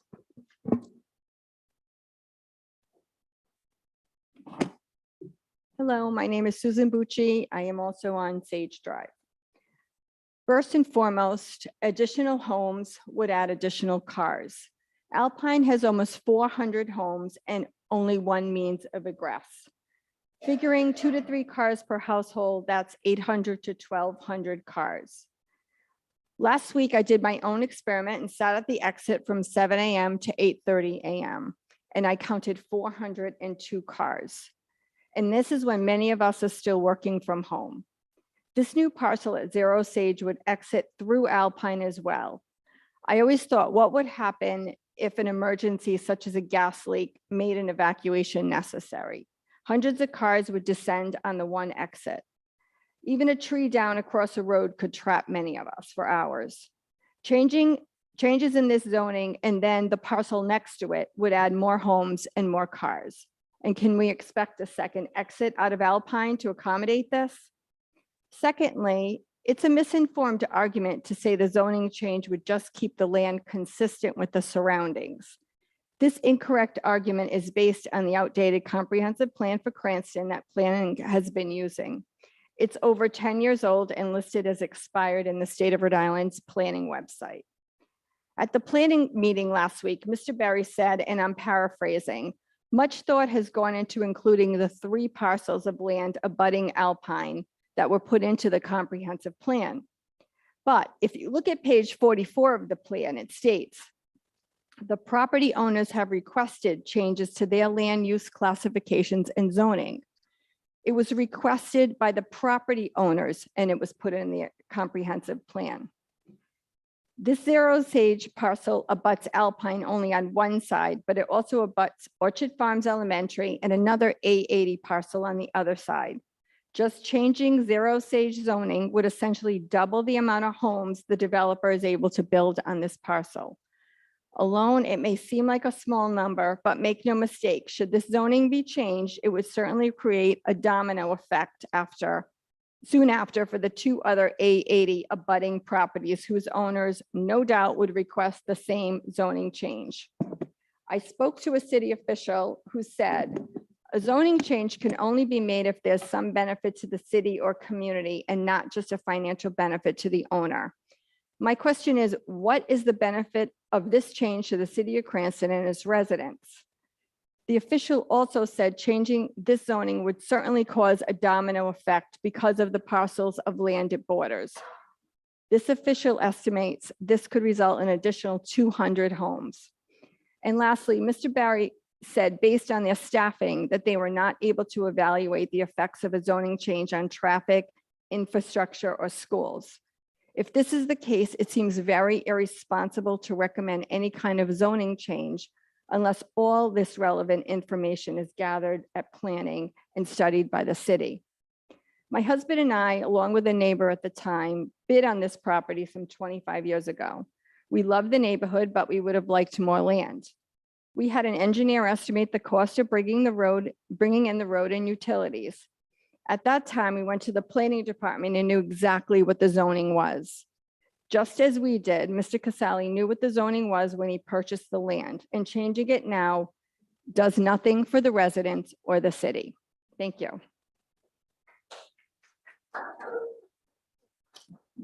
Thank you. Whoever would like to speak next, please come up to the podium.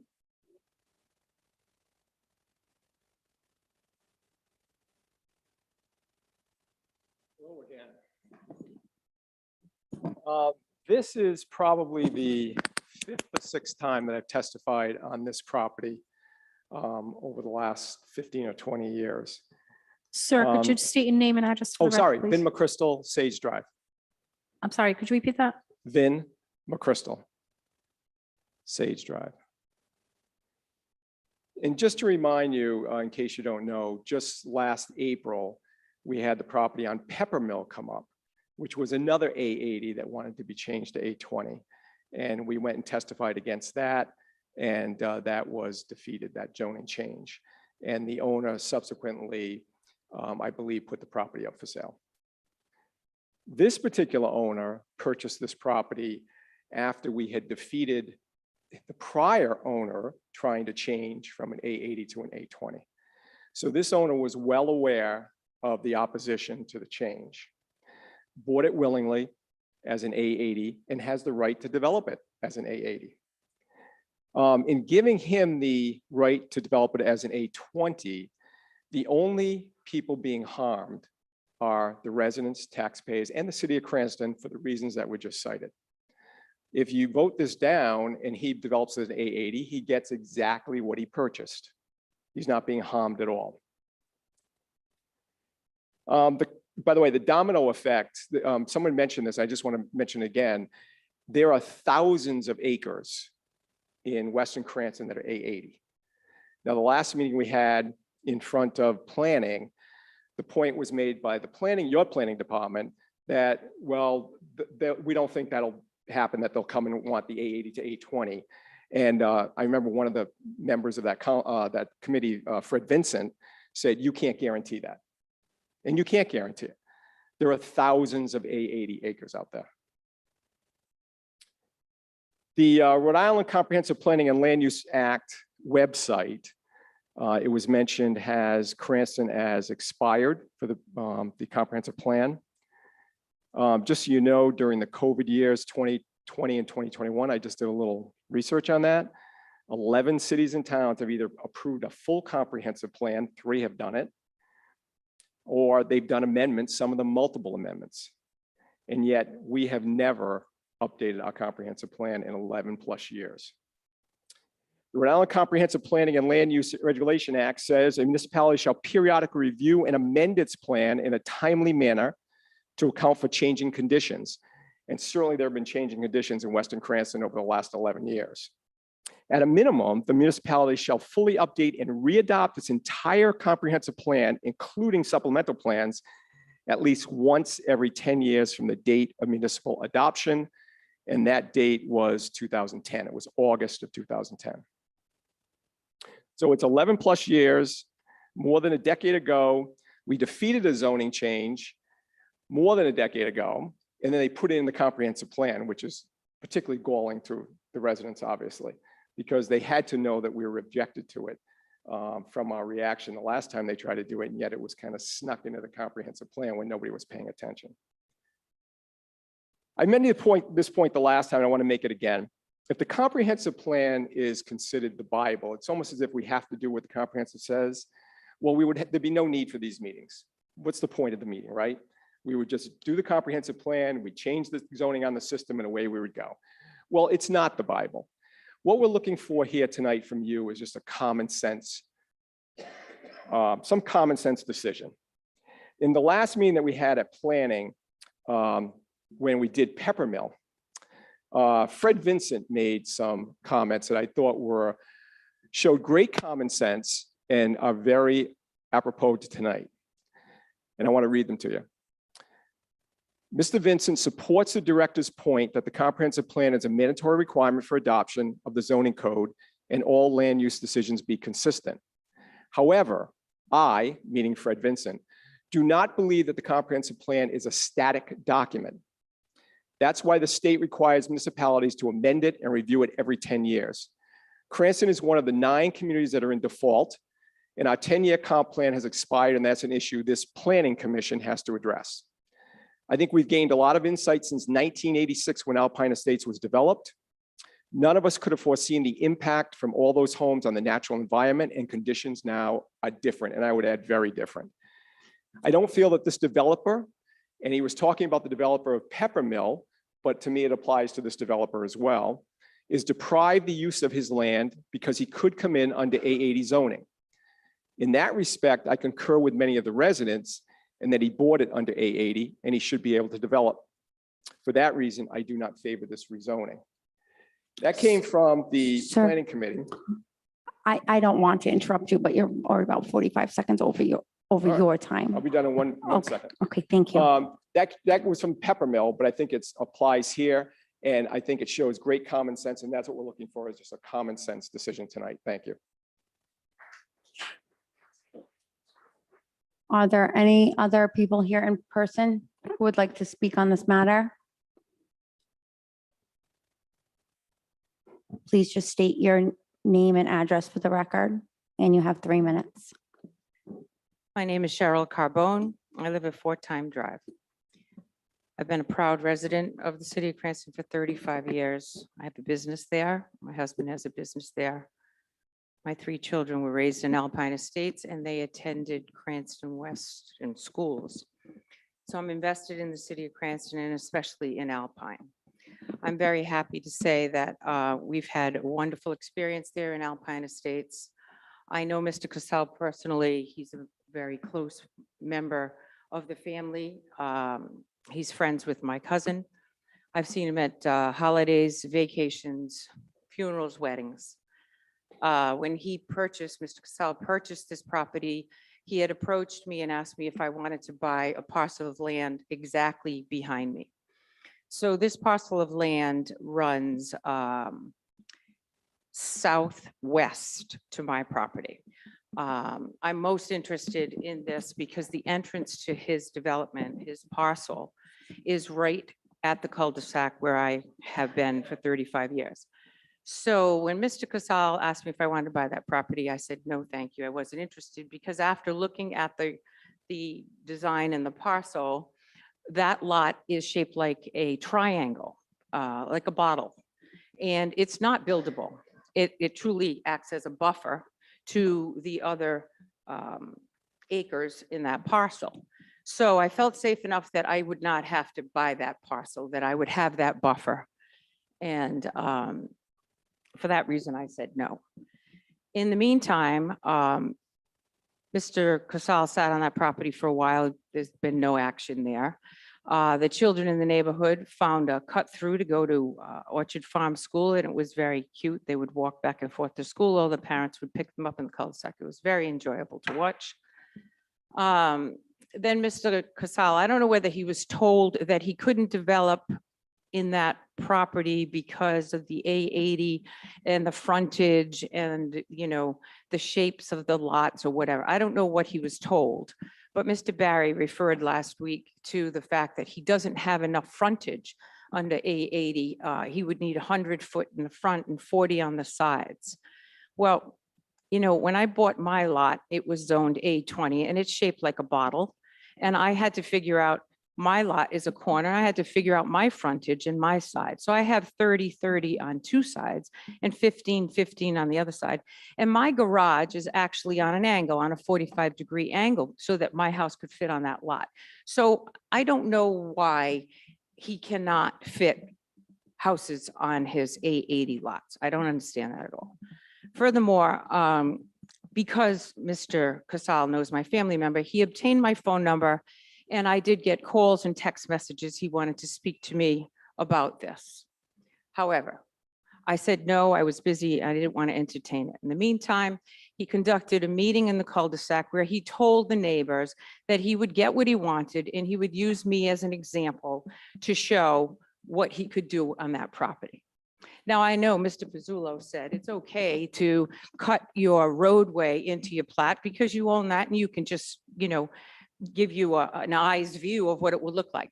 But the property that he cut was not just the roadway, which would go west towards Orchard Farms. He took an immediate left and he cleared all of that triangular lot, that buffer that is non-buildable, so that he would devour and devalue my property, and then put up a ragged, rusted chain link fence with yellow caution tape.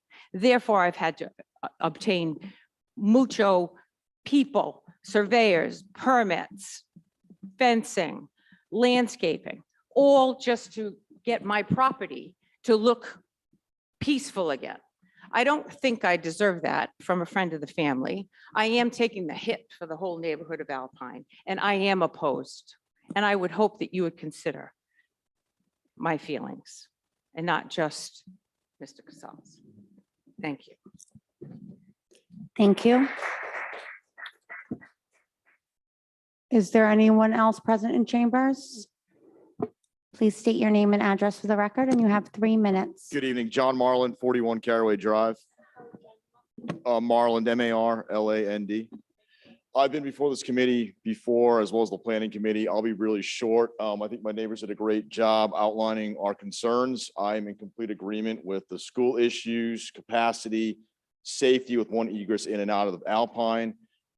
We already have 400 plus houses. I am not opposed to him building his 4 houses on A80. I am not opposed to that, but what I am opposed to is the zone change to A20. So I'd ask you to please take all the comments made this evening and vote this thing down.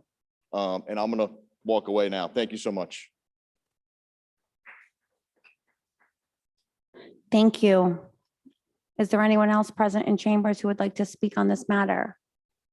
Please state your name and address for the record, and you have 3 minutes. Good evening. My name is Anthony Manfredi, and I live at 15 Time Drive. I'd like to say that I'm opposed to the rezoning from the A80 to A20. I agree with everything that my neighbors have said here tonight. I'd like to just stress to the committee that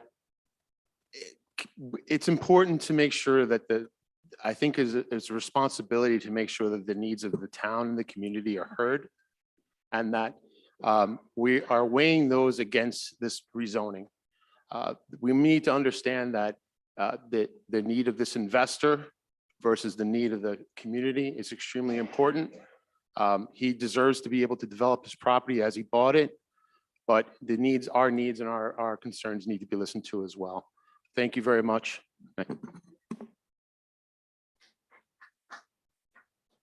Thank you. Joe Narcissi, Caraway Drive. Oh, sorry. Joe Narcissi, Caraway Drive. My neighbors covered a lot of the same things I was going to talk about, so I obviously agree with all those. We've been here several times on the same issue, and after looking at all of the information presented from both sides, there has yet to be a plausible reason presented to actually rezone this land. This does not benefit the city in any avenue at all. I want to just talk very briefly about the precedent that this will set. This is something that, you know, you can't say it's not going to start a domino effect. That would be very short-sighted. We know that there are other property owners who are eagerly waiting for this decision to come down. You know, the Caraway lot, the 18 acres right across Situate Ave that just went up for sale or a pending sale. We know that, you know, the owner of the Caraway lot has been present at many of these meetings.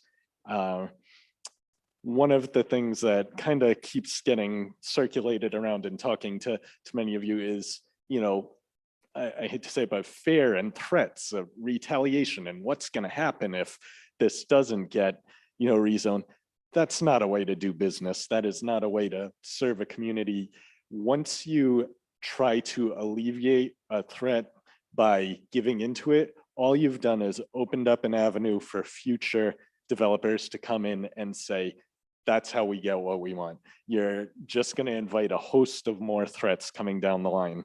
To set a precedent, you have to stay firm. You have to draw the line, because once you start giving, it becomes much harder to draw the line there. And keep in mind, as I mentioned, there are thousands of acres of A80 land in Western Cranston. It's nothing to stop the other landowners, future landowners, from coming forward. I also wanted to address, you know, the responsibilities that we have as citizens to speak up, as elected officials, to look at proposals like this and ask, does this benefit the community or does this harm it? The planning department has a responsibility. Their mission statement invokes ideals such as protection and a shared vision with the community. Though to the disappointment of many of us, we keep hearing that benefit to the city is not something that planning is really concerned with. Really? I mean, they're paid taxpayer dollars. They represent this city and responsible for its growth in the future. The lack of transparent information in regards to this proposal is troubling to us, and it should be to you too. The deep dive that they did into the A80 lots even failed to mention the Caraway lot that abuts Sage. I know one of my neighbors mentioned, or several of them mentioned, the comments of, oh, sorry, I'll wrap it up really quick here. Fred Vincent had mentioned that they were trying to control the growth incrementally instead of looking at the big picture. And that's what I'm asking you to look at. This is not a decision about 4 houses. This is much bigger than that. And we're hoping that you will take all of that into consideration and vote no on this. Thank you. Thank you. Good evening, Stephanie Sosha from 44 Sage Drive. My neighbors already touched upon many of the points. Oh, sorry. My neighbors already touched upon many of the points I wanted to make. I was born and raised my whole life in Cranston. I am a business owner of a real estate company as well as an appraisal company. We talked about the trickle-down effect of these homes being built in Alpine, but this affects not only the city, but obviously us as well, because changing the zoning to A80 to A20, it's just going to make everyone else all these other builders want to do the same thing.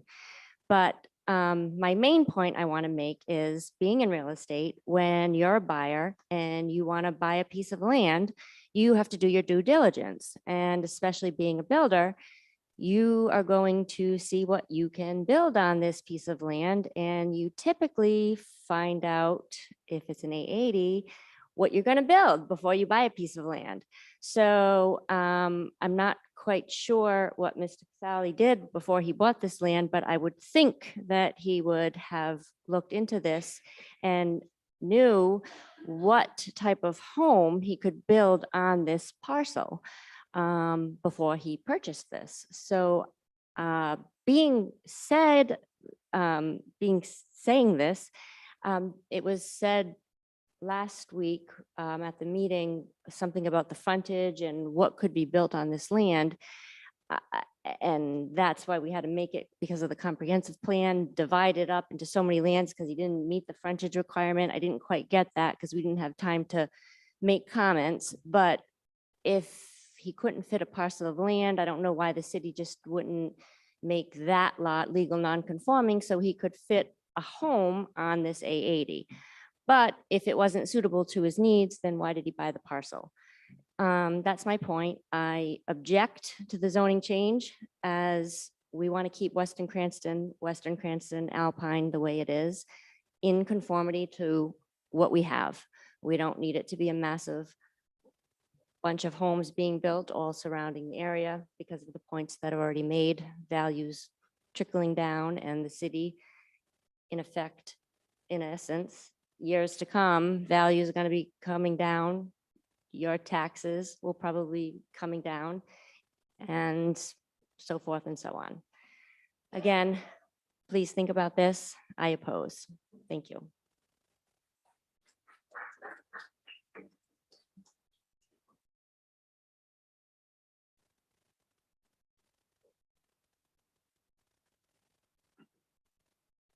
Frank Gibbons, Sage Drive.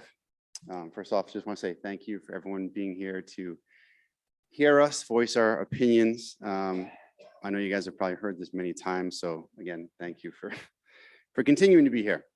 So I don't want to delve into a lot of the stuff that's already been said because I think everyone did a great job. I will say that I, myself, my family, and obviously our entire neighborhood is opposed to this zoning change for many reasons. You know, the outdated Camp Cranston comprehensive plan that doesn't take into account the considerable growth that's happened in Western Cranston when it was implemented. The immediate school, Orchard Farms, you know, the overcrowding at the schools. I believe there's someone that's going to be here on Zoom possibly that's going to be talking about that, so I won't delve into that too much, but currently the schools are over capacity. And again, we all know what happens to overcrowded schools, too many children in the classroom. You know, kids don't learn as well. I grew up in Cranston. I went to Cranston East. I now live in Alpine Estates. My kids are attending Orchard Farms. I personally believe that education is very important, and that's something very concerning to me. Obviously, adding more and more children with more and more additional homes is a concern to all the residents in the area that have kids. Obviously, our neighborhood is very family oriented. Someone mentioned that most of the people that are buying new homes now, or not new homes, but buying homes in our neighborhood are all families. This is going to obviously increase the children that are going to the schools, which is going to be a tax burden for, you know, all the public people that pay taxes here. The traffic that was talked about, that is an issue. You know, I've been stuck in line in traffic trying to get out of the neighborhood. That sounds silly, but there's, you know, somewhere around 500 homes in our neighborhood. That's a lot of cars. And obviously everyone from the surrounding communities come through Plainfield, Pike, and Situate Ave, all funneling into 295. So traffic does get very heavy. Something that hasn't been talked about yet are the water mitigation issues. I realize that when someone submits a plan to planning, they have to have a water mitigation plan in effect.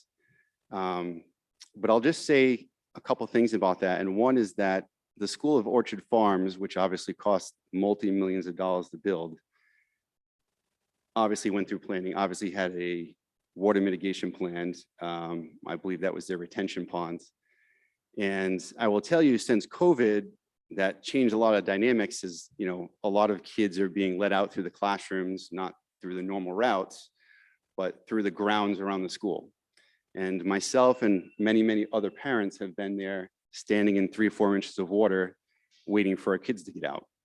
So, you know, that water mitigation plan kind of isn't the best plan. I know another neighbor on Sage Drive who all the trees in his property were cut down before he purchased the house. And now he has to have 2 sump pumps in his basement. I know another neighbor, adjacent neighbor on Sage Drive who cut down his trees, and now every time it rains is a standing pond in his backyard. My point of this is just being is that we can't know all the issues from the changes in the environment from, you know, cutting down all these trees and additional homes. There are thousands of A80 properties in the area. I know that this is only involving some of the ones that are on this side of Furnace Brook. But like we're here, the reason why we're here is to change the Cranston Comprehensive Plan, or the builder wants to change the Cranston Comprehensive Plan. And obviously that can happen at any point in the future. I'm sorry, I'm getting the eye. Thank you. Thank you. Anyway, I just want to say that I'm opposed to it, and thank you everyone for being here, and thank you all our neighbors for supporting this and all your great comments. Thank you. Thank you. Is there anyone else in the audience to speak? Can I speak on behalf of the applicant? Is this the appropriate time? Or do I have another time?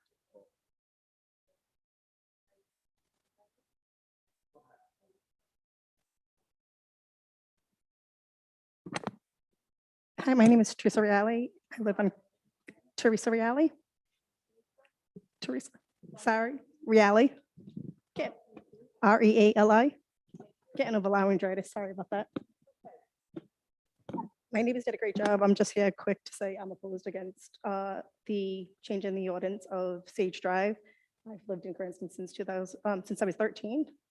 I went to Cranston, Parkview, Cranston East. I bought a house, and once I got married, sold that house. I moved to Alpine. I actually had an investment property as well in Cranston. I just sold last year, and my husband's also a business owner in Cranston. So we're heavily tax dollar contributors to the city of Cranston, and definitely opposed to this development, changing the A's to A80 to E20.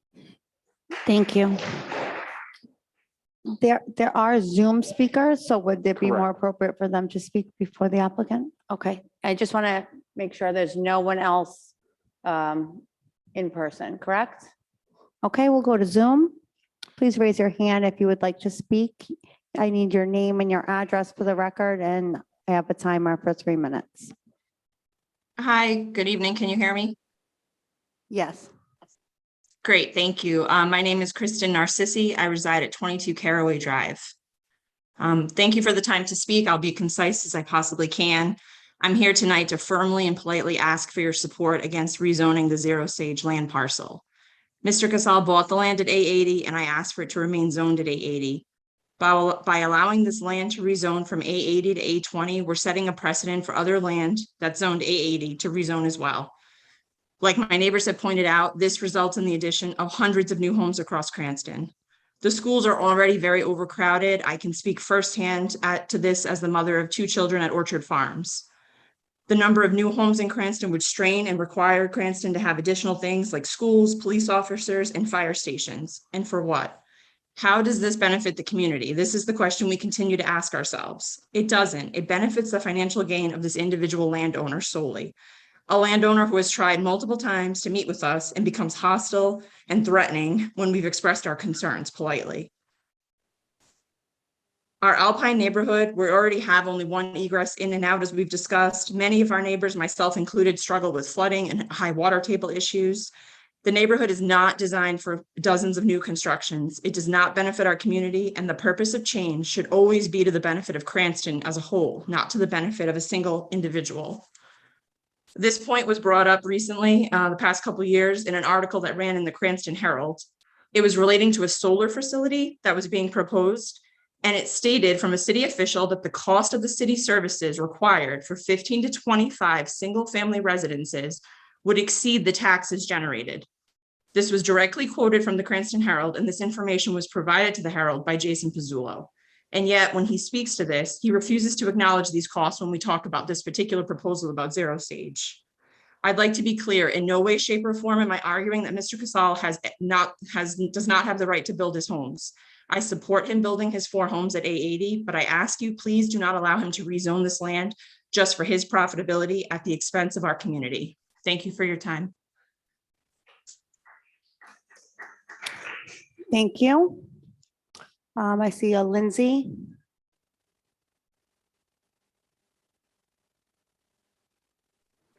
Hi, can you hear me? Yes, please state your name. Hello? Yes, Lindsay, can you hear me? Hello? Yes. Hello, can you hear me?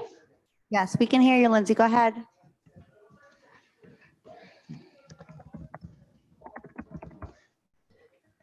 We'll go to the next one.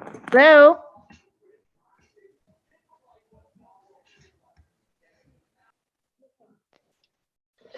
Next is Julie Gibbons. Good evening, council members and staff. My name is Julia Gibbons, 50 Sage Drive. Go ahead, Julia. Can you hear me? Okay. Just like many other neighbors, I have done my research in regards to this matter. I've been to several meetings, including the planning meeting last week, and it is clear that a rezoning does not prove to have any valuable benefit to the city. I hope that you see that and help us protect this great part of town and support your constituents. I respectfully ask you to please oppose the rezoning and support your fellow Princetonians. Thank you. Thank you.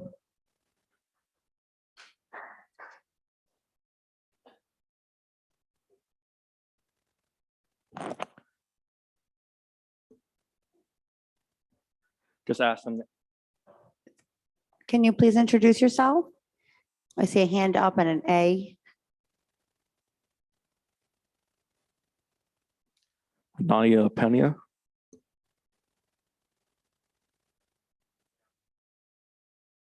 You might be muted. Can you unmute yourself, please?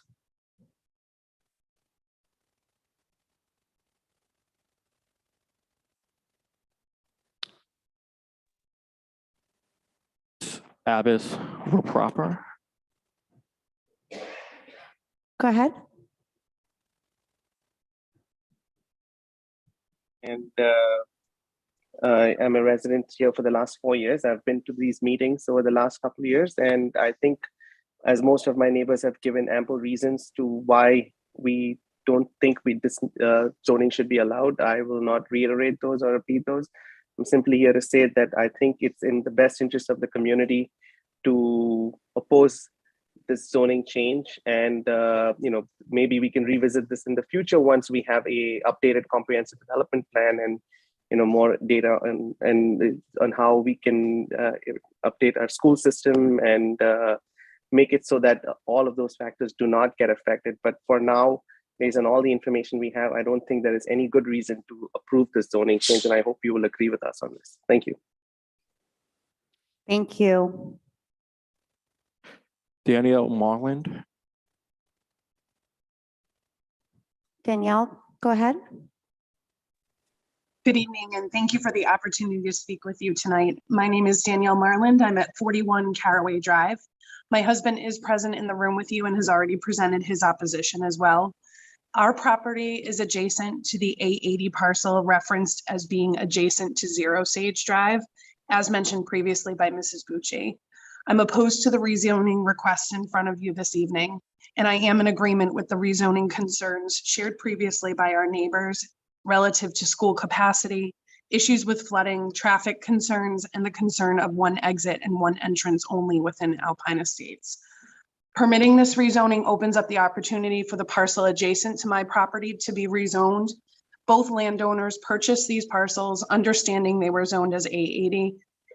Permitting this rezoning would be inconsistent with the more recent decision specific to the Peppermill parcel as previously discussed. And just to reiterate, we do support development in the neighborhood according to the current rezoning current zoning as it stands. We are opposed to the request to rezone this parcel to A20, again, because it does not have any benefit to the community or city of Cranston as it stands. I want to thank you, the committee, for your time and consideration this evening, and hope that you will oppose this rezoning as we do. Thank you. Thank you, Danielle. A. Oshberg. Please state your name and address for the record. Hi, my name is Annette Osberg. Can you hear me? Yes, what's your address, Annette? 33 Belle Isle Way. Thank you. You have 3 minutes. Thank you. So I just have a couple of little things. You know, one of the reasons why this was supposedly changed in the comprehensive plan, which I don't understand if the comprehensive plan is the new way to bypass zoning and planning. Because to me as a resident, would it make sense if a parcel of land has come up and has been turned down in planning, but then the developer requests to change the zoning? Why would you agree to change the zoning and put it in the comprehensive plan when you knew that there was widespread opposition to it? So that's one that I just don't understand. Two, we keep hearing from the planning that there's only 4 houses. However, if you look at this parcel is an additional 4 houses. So it goes from 4 to 8, 4 more houses. The parcel that's adjacent to it would go from 4 to 16. That's an additional 12 houses. And then one parcel that nobody talks about, which is parcel, I think it's 35-10, which is 43 acres that abuts this parcel, and the adjacent Caraway one could go from 21 to 84 houses. So these 3 small parcels of land in Western Cranston could result in an addition of 63 houses. The other comment we continuously hear from the planning department is that these parcels abut A20, but that is not true. Pine Ridge, no matter what the planning department says, is zoned A80. I went and looked at every lot in Pine Ridge, and every single one of them is zoned A80. They may not look like A80 lots because it's a cluster development, but in total, it's A80. Then finally, as our elected officials, you must be pretty proud of the research and the work that the residents of Cranston have done tonight for this parcel. And I want to tell you a little bit about the character of the person who's requesting to go against the residents on this one issue. We have been notified by 2 different city officials that there is a concern that if he does not get his way, he is going to put in a pig farm. Now think about that for 1 minute. A pig farm adjacent to an elementary school where approximately 450 little kids go to school. What does that tell you about character? You have a man who does not live in the city, who's pushing the city to make these kind of changes. One good thing is we have found that the Cranston ordinances do not allow a pig farm. But we have heard this from 2 different officials with the city that there is serious concern of what he will do if this zoning does not get passed. So we ask you to hold your ground, to do what's right for the city, to do what is right for the benefit of everyone in the city, not for one man. And we're not saying don't allow him to build. We're just saying allow him to build, but allow him to build with what he agreed to. Thank you. Thank you, Annette. And we still have 2 accounts that have technical issues. Versus Ayana Pena. Can we have your name and address for the record, please?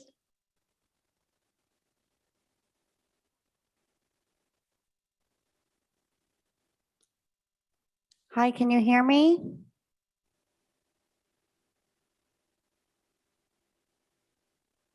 Annalie Pena.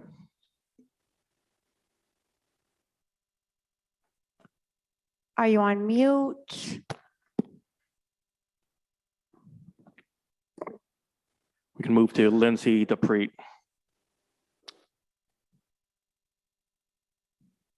Did Lindsay already speak? Hi, can you hear me?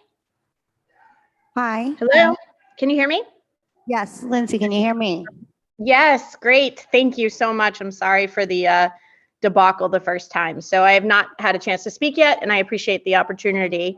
I just want to, reiterate again, I know you hear this over and over, everything that my neighbors have been so gracious to speak about, very articulate, very clear and concise. You can see the passion of the Alpine. Yep. I am sorry to interrupt you. It's really awkward, from here with you online to try and just cut in. Sure. Your address for the Oh, record. yes, I'm sorry. Lindsay Delpre, 15 Dove Court. Thank you. Go ahead. Yes, absolutely. Thank you. So I want to, reiterate everything that my neighbors have said. I am in full agreement with them on all of the points that they have made. One of my neighbors brought up a point that's very significant to myself, and that is the water tables. We've heard a lot tonight about the domino effect and the potential that this decision has. What I want to point out is that the water table issue is a very real fact. As you've heard, the water table at Orchard Farms is very high, but I can tell you from experience being at one of the lowest points in Alpine Estates that when it rains, my land is just unusable. I go outside to walk my dog and I have to wear galoshes because I'm literally sinking into the ground, 3 inches or so because it's so saturated. And frankly, when you build on land, whether it's 4 houses, 8 houses, etc., you're cutting down trees, you're adding concrete, you're adding driveways, asphalt, all of these things. And one of the things that you cannot avoid is groundwater. Right? You can't make it disappear. You can offer mitigation plans, as has been mentioned before. And let's be honest, a lot of those mitigation plans are called swamps. They're pools of water with fences around them, dug into the ground where supposedly groundwater can be diverted to. And those become a hazard for our children as well. But I can tell you that if you allow this rezoning to go through, not only are you complicating all of the issues that our neighbors have already stated, but factually, you are going to impact the water coming towards the lower parts of Alpine Estates. We have double French drains. We have a dry well. My neighbors have landscaping built up around their house that consists of a lot of rocks to divert the groundwater because you cannot eliminate it. You can only try to protect your house as much as possible. So I need for you to understand that that is a real issue and that is an impact that will be felt immediately if this rezoning goes through. One of the other things that we heard last week at planning, as have been mentioned previously, is that the planning board, it's not their responsibility to look at all of these other elements like water and schooling and capacity, and that their only job is to determine whether the rezoning can go through. And then when the developer puts in their plan to develop the land, it's their responsibility to show how they're going to mitigate those impacts. Well, frankly, I'm not sure how any business person or developer could mitigate overcrowding of schools. Are they going to build a new school? Are they going to donate $24 million? How is that going to happen? So clearly they cannot mitigate that.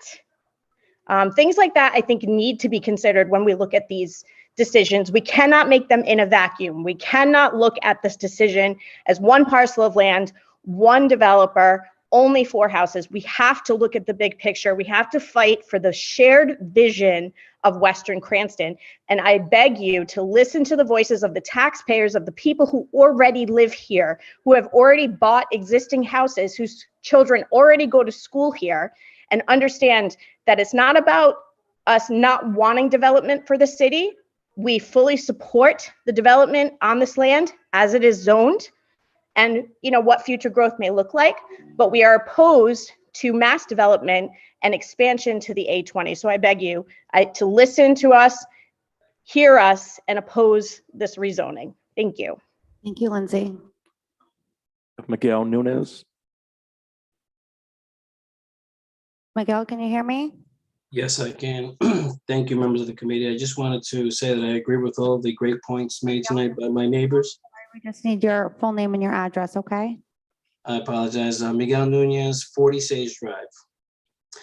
So I'd like to agree with all the great points made by my neighbors here tonight. I agree the impact on the schools, the traffic, and our quality of life. My wife and I have just over a year living in Alpine Estates, and we're we're very impressed and very thankful for the great community that we've been surrounded by, and we want to preserve that way of life that has been here in Alpine Estates for the last 30 years and preserve it for the next 30 years for our future generation. And I think this type of zoning change would be tremendously detrimental to continuing that quality of life in this neighborhood. Thank you. Thank you, Miguel. See no new public comment. If the chair could ask one more time to raise hands. Hi, if you're joining us on Zoom, if you could please raise your hand if you'd like to speak during public comment. We still have Annalie Pena. Good evening. Hi, can we just have your full name and address for the record? Then you have 3 minutes to speak, please. Okay, so my name is Angeli Pena. My address is 40 Sage Drive. Okay, And I just want to say that I'm opposed to the rezoning. And thank you for your time. And I also want to say that I'm agree with everything my neighbor says. Thank you. Thank you for your time. On Zoom, who would like to participate in the Yes, public we have comment? the Manfredi family. Okay. You just have a name and the address for the record, please. Hi, good evening. My name is Veronica Manfredi, and I live at 15 Time Drive. Thank you. Go I just ahead. wanted to thank you. I just wanted to say thank you for the opportunity to speak tonight. Just wanted to say that we have been here for about 5 years, and we are very proud of our neighborhood and all our neighbors. I am opposed to the development of from 880 to 820. We are not opposed to the developer developing his land, but we just wanted to stick to what he bought it for. It is not fair that we have to continue coming back for this same issue. And also, he does not live here. We do, and we see the problems that this is bringing. So I beg you to listen to us, because this is our community and we want to keep it the way it is. Thank you. Thank you. Do we see any more hands raised online? Yes, Jonathan. Hi, Jonathan, can you hear me? Jonathan, Can you hear me? we just need your name and your address for the record, please. Yes, Jonathan Weitzner, 1 Lace Circle. Thank you. You have 3 minutes. Yeah, I just want to reiterate that I've been in Alpine for over 30 years, and I vehemently oppose this development. I've been fighting this and been present for many meetings in the past over the years, and have opposed it then, and I oppose it now, and I urge the council to reject this. Thank you. Thank you, Jonathan. Do we see any more hands on Zoom? See no new public comment. Okay, let the developers representation speak now.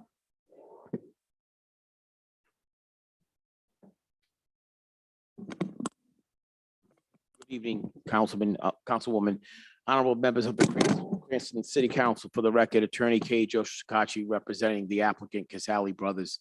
I only have one witness this evening, Mr. Pimento, make a very brief presentation, and then I'll have some remarks, but my client would like to address the council. So I'll call Mr. Ed Pimento.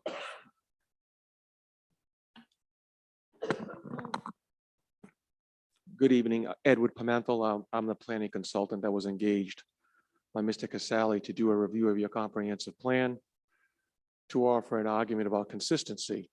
So clearly, the city of Cranston, over the many years and iterations of the comprehensive plan, established Alpine Estates. If you look at all of Western Cranston, Alpine Estates is kind of an anomaly, because predominantly it is 2-acre zoning out there. And here you have a neighborhood that's half-acre zoning, several hundred lots that are all zoned half-acre zoning. It's an anomaly, but it was established over many decades. So when in 2010 and prior, you were doing your amendment to the comprehensive plan as required by Rhode Island general law, you have to decide how do you want to see the future vision for your community. And if you feel that the zoning that's in place is inconsistent with that vision, then you also have to provide an inconsistency map. That's required. Alpine Estates is well-defined, has well-defined borders, and there are only a few remaining parcels within Alpine Estates that still retain this 2-acre zoning. So what was determined was that they're inconsistent. They should have the same equities as the other several hundred house lots that are incorporated into this neighborhood called Alpine Estates, and that they too should be half-acre zoning. I know there's been a lot of testimony about the Pandora's box of development. I'm just telling, the law is the law. You get to seek a zone change if you can argue consistency with the comprehensive plan. To say that a parcel out in the midst of Weston Cranston at an A80 zoning designation can just come along and seek to be rezoned to A20 and it's that easy is incorrect. You have to show consistency with the comprehensive plan. So the council, with the legislative body that has the authority to decide what is appropriate and not appropriate from a zoning designation, prepared this list.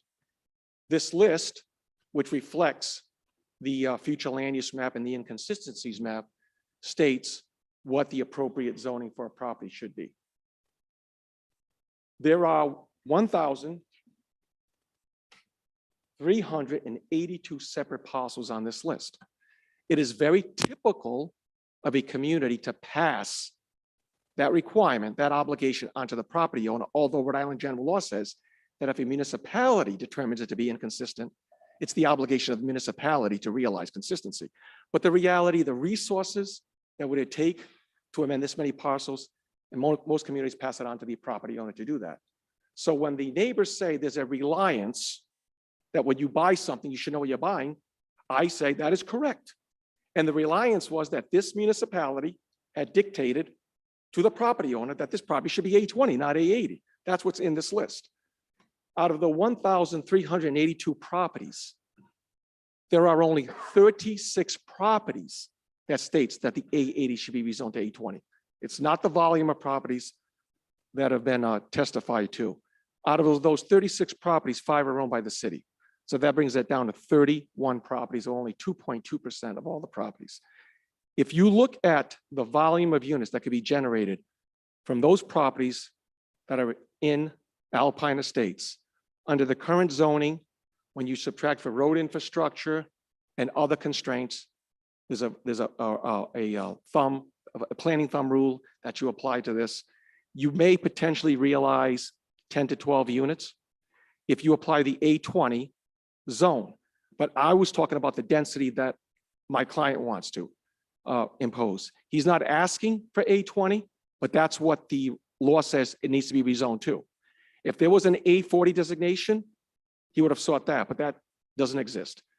The density we seek is actually more than twice the acreage that the average house lot has there. We're only asking for slightly over an acre per house lot. If you would apply that same density requirement to the remaining acreage in Alpine Estates, for which this community has determined should be A20, we're looking at potentially another 20 to 24 house lots, or the 10 to 12, 20 to 24. It would be at most another 10 to 12 beyond what the current zoning would permit it. It isn't a lot of house volume that would be added to this neighborhood. There are several hundred house lots. We're talking 12 versus 24. So the argument that this is going to impact this neighborhood, I'm sorry, I would have to contradict that, because it isn't a Pandora's box that we're talking about. You have to comply with the law. This is what the law says right here. So I'd like to enter this into the record. If I may.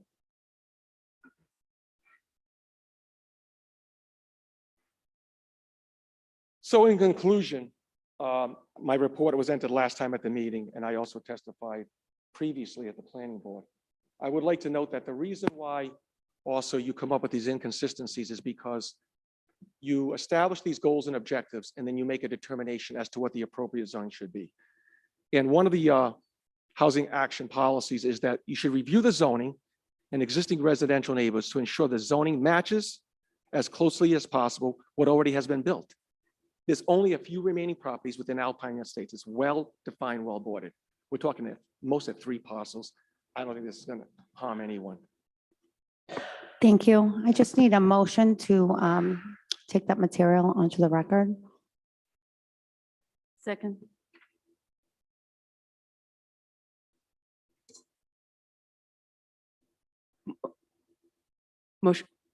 Motion to accept this document. Second. Any discussion? Clerk, please take the roll. Council Vice President Perry, Yes. Councilwoman Vargas, Yes. Councilwoman Jermaine, Yes. Councilman Campiano, Yes. Councilwoman Renzulli, Yes. Council President Paplaskas. Yes. Thank you. Go ahead. I don't want to belabor the evening. I just want to incorporate by way of reference, all of the planning department reports, all of the reports that we've put in, we've testified. I'm going to rest on that. I want to stress that some just points that Mr. Pimento made, that this is not a domino effect. The law, not the emotion, the law is quite clear. If you can ask any planner, any land use attorney, it's pretty evident. I know that's a fear and it happens sometimes, and I don't criticize anybody for that. But if you retain a professional who understands this, a professional planner or a land use attorney, he'll tell you that zoning, a zone change does not set precedent. It doesn't happen. You follow precedent from the courts and from the land use amount.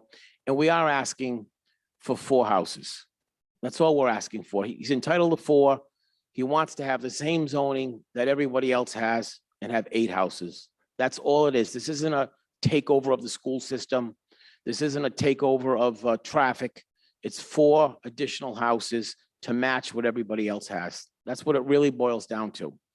My client would like to address the council. He's prepared reports.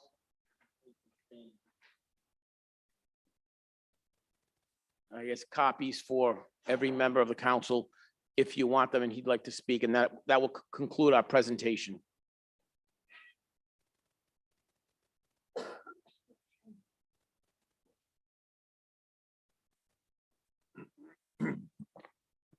Madam Chair, you'll need a vote to accept those, and you should notice that the record should reflect that Councilman Riley is now present.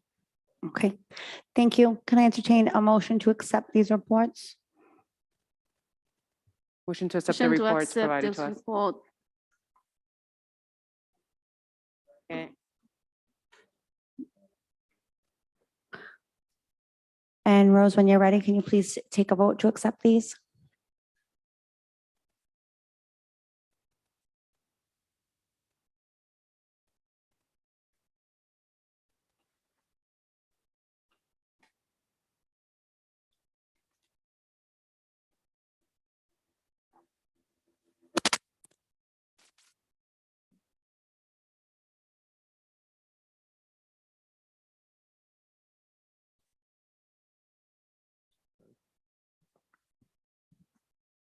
Good evening.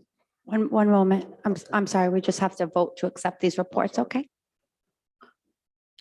Council Vice President Ferry, Yes. Councilwoman Vargas, Councilwoman Jermaine, Yes. Councilman Campiano, Councilwoman Renzulli, Yes. Councilman Riley, Yes. Council President Paplaskas. And I'd just like to turn the meeting back over to Chairman Riley, who is back with us. Thank you. And at this time, the applicant wants to be heard. Thank you. And just your name and address for the record. My name is Thomas Cassell. I reside at 330 7 Mile Road, Hope, Rhode Island. Thank you. Good evening, City Council members, and thank you for the opportunity to appear before you tonight and state my case. My name is Thomas Cassell. I'm the co-owner of the property with my brother John on the subject property located on Sage Drive. I would like to begin by providing a quick history of our property. On February 11th, 1995, this property was advertised for auction. Only 3 potential. Closer? Okay. I'll read that over. I would like to begin by providing a brief history of our property. On February 11th, 1995, this property was advertised for auction. Only 3 potential bidders attended the auction: myself, Mr. Stephen Carbone, and another abutting neighbor, Ray Lucetti, who no longer lives in Alpine. The opening bid was posted at $140,000. I raised my hand. However, the auctioneer was seeking $145,000. Neither Mr. Carbone or Mr. Lucetti raised their hand. Consequently, I won the bid on the property. Now, 26 years later, Mrs. Carbone has attempted to organize a small group of neighbors to oppose a zone change to develop this property. I have to think, would have the situation looked like today if Ms. Carbone had been the property, won the property that day? Would Ms. Carbone be here opposing the change? At the meeting that was held 2 weeks ago, one of the attendees, gentleman, the doctor, he's here tonight. He stated, I don't blame Mr. Casal. If I or anyone else owned this property, we would want the same thing. I truly believe that jealousy and selfishness is the root of this opposition movement. Mrs. Carbone tested here that I was a generous, nice man and a great best friend to her family for 25 years. However, in her testimony against me, she neglects to mention, without my permission or knowledge, on the same property, my property, that abuts her property, she built a fire pit, had a section of the property landscaped, and had sprinklers installed into my yard. I did not come here tonight to attack the character of anyone. I came here to discuss the facts and merits of this application. We are all here to discuss what I consider to be a clear case of a zone change. A small group of people continue to oppose this change and are attempting to influence the city council to deny this zoning application. 2 years ago, City Comprehensive Plan received a 5-2 vote recommending approval of this change. Then in October of this year, the board, without neighbor influence, voted unanimously to approve this application. Then last week, under pressure of the opposition group, they voted no opinion, moving the issue to the city council. I would like to explain why 4 lots zoned A80 is not feasible. The amount of money required for the site work and road to create 4 lots, along with my original investment in the property taxes I have paid over 26 years, would not yield a profit after the sale of 4 lots in A80. So that's not an option for me. That leaves me with 2 other options. A zone change, A20, allows 8 luxury homes, which generates approximately $80,000 per year in tax revenue to the city of Cranston. Considering the Cranston Comprehensive Plan noted for more housing was recommended in the city of Cranston and specifically identified this portion of property in its plan. Option 2 leaves me with an in hand, which everybody has a copy of, a zoning certificate that conforms to having a livestock farm, a religious organization. And I believe the mindset of this group is that they can't prevent either one of these options.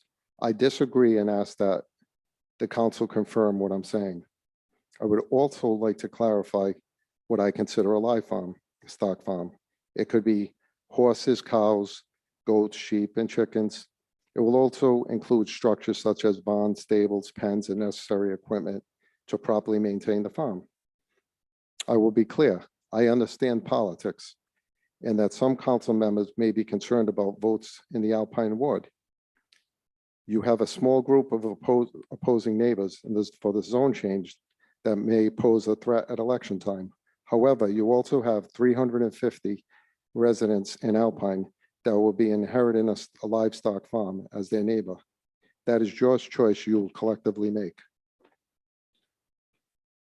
We seriously considered the legal option available to us. If our application for A20 is denied, we believe we can bring suit against the city of Cranston for damages and legal fees. We have engaged with a large law firm who specializes in this type of work. They have won 2 lawsuits in the same type of zoning application issues in East Providence and Pawtucket, creating case law precedent in Rhode Island. And I have assured us that we will win in court. However, We have decided against the lawsuit, and instead we will exercise our option for a livestock farm. I question why the city of Cranston would risk losing a lawsuit and creating the large sums of monies for damages and legal fees only to eventually be passed on to the taxpayers of Cranston.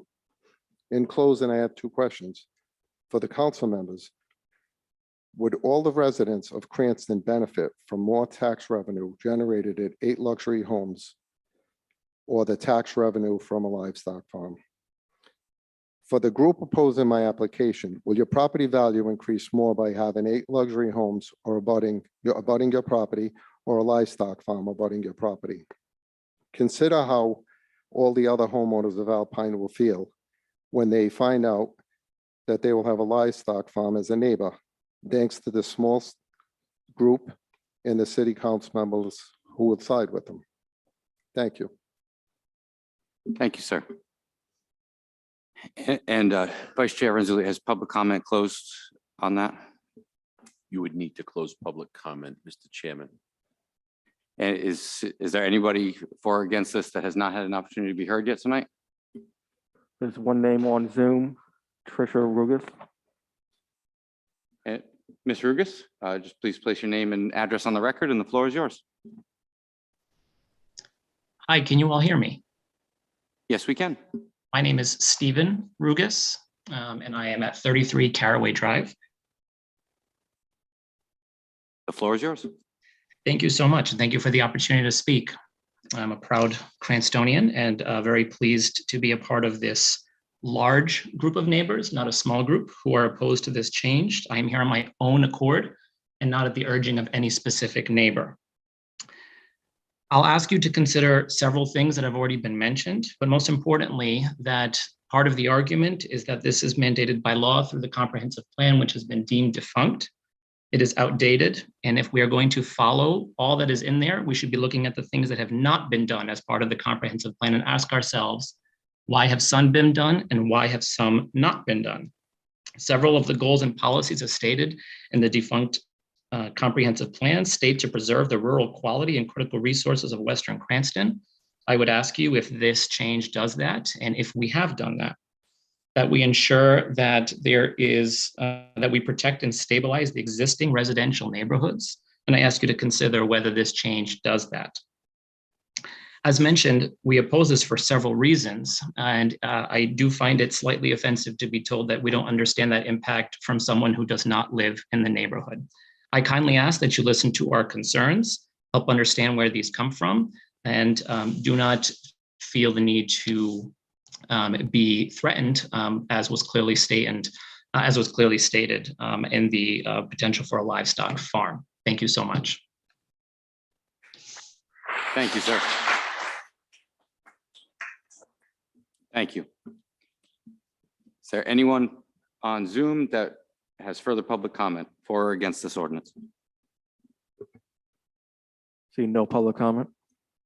And last call, anyone in the chamber that would like to be heard on this ordinance? Seeing none, I'll close public comment at this time for this ordinance and open it up for discussion to the council. Mr. Chairman, Oh, yes. before you begin, I'd like to remind the committee and the council of a few things. First of all, the sponsor on the ordinance is incorrect. The charter requires, as we talked about before in this committee, that all ordinances to be passed by the council or rejected by the council must be sponsored by the mayor or a council person. That's the first thing. So that, and it doesn't make the committee's work tonight defective, but certainly on the floor of the council, either tonight or before then, or at that time, someone will have to sponsor this ordinance who's a member of this body or the administration. Next, regardless of how this committee votes tonight, all zone changes must go before the full council for a vote. In addition, whether it's, so if it's a negative recommendation, it still goes to the council for a full vote. And in so doing, because the planning board gave a no recommendation, you would need a supermajority of the council to pass the zone change, which would require 6 of 9 votes. The same would be true if it were a negative recommendation. So please, I would ask that the council keep that in mind as it moves forward. Thank you. Thank you, Counselor. Anyone on the committee wish to be heard on this? Councilman Ferry? I'd like to ask Attorney Angel a question. If no one sponsors this tonight, do we have to go through this again before we can vote on it and send it to council? The reality is you cannot deny someone their due process rights simply due to an arcane charter provision, but we also have to comply with the charter. It's ministerial, but it needs to be done. I would suggest that if any motions to approve this would be conditioned upon a sponsor being added to this for the full council, if this body decides to do that. That works. Does that make sense? Okay. Does anybody wish to be heard? Does any of the council members? Councilman Donegan? Do we need a motion before You need a discuss? motion to have discussion, Mr. Chairman. I'll entertain a motion. Motion to have discussion. Second,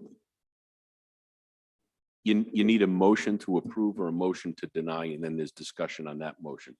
Okay? Motion to deny. Any discussion?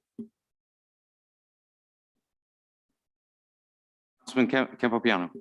Well, first of all, being Ward 4, these are my constituents.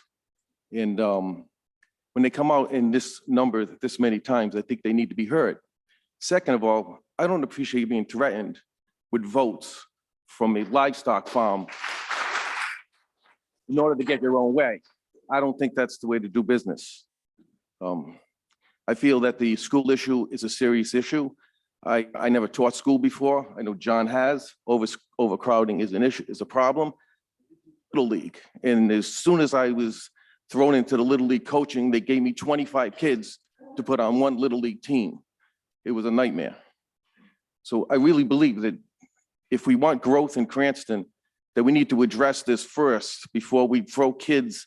I mean, you only get one shot at first grade, one shot at second grade, one shot, and so on.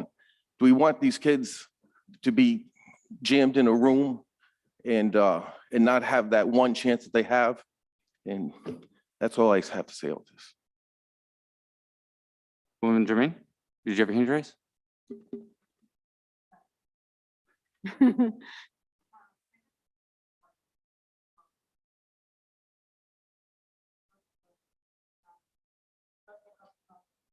in commission, one question for me, please.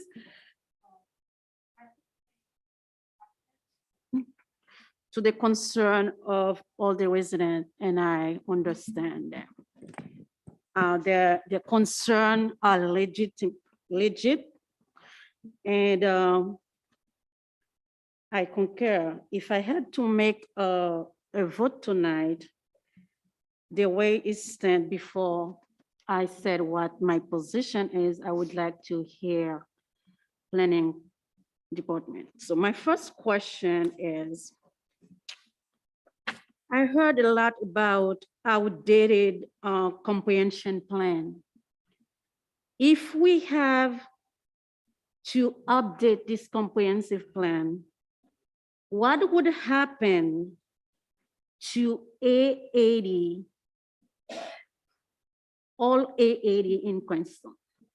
Is that something that we'll consider? What would happen to all A80 if you have to update the comprehensive plan and make consistency? I've heard about inconsistency. Right. So what would happen? That's my first question. Okay, so. And I have a couple. So as far as A80 in West Cranston, like I said a couple months ago, when we looked at the future land use map for Western Cranston, we were very, very conservative about changing the future land use map from A80 to A20. Councilwoman Renzulli asked me to do an analysis. Her and I spoke after that was done. Mr. Pimentel commented on it. There are about 30 some odd parcels that were designated A80 to A20. However, when you look at the analysis of those parcels, most of those parcels are built out. They're A80 lots that are actually small. They're small lots. So we wanted to change them consistent with their built condition. So if there's, say, a 25,000 square foot lot, we said it should go from A80 to A20 because it's already built. There's already a house there. So when we looked at that, there were only really 3 lots that we had identified in the comprehensive plan, future land use map, to go from A80 to A20. One was the Pepper Mill Lane, one is the one that's in front of us now, Sage, and the other one is Caraway. The 4th lot, really, we shouldn't even count because that's the Buddhist temple. It's already built as the Buddhist temple. So very little to no potential for A80 to A20. So that's the answer to that. If we were doing the comp plan right now, that probably wouldn't change much. It probably wouldn't change much. Western Cranston is not this vast open area of open spaces that are ripe for redevelopment. Much of Western Cranston is already built, and you can see on the aerials.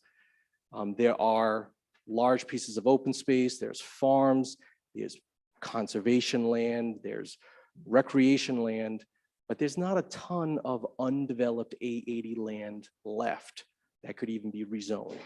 We certainly would not use the same criteria of rezoning parcels in the middle of A80 to go to A20. So the idea that this is runaway cascading concept, it just doesn't hold water, and the analysis shows that. Thank you. My next question is, we talk about west part of Quinson as mostly A80. What other part of Quinson that are A80? I'm sorry? What other part in Quinson beside West Quinson that designated as A80? What other part in Quinson that has the same? No other areas within west of 295.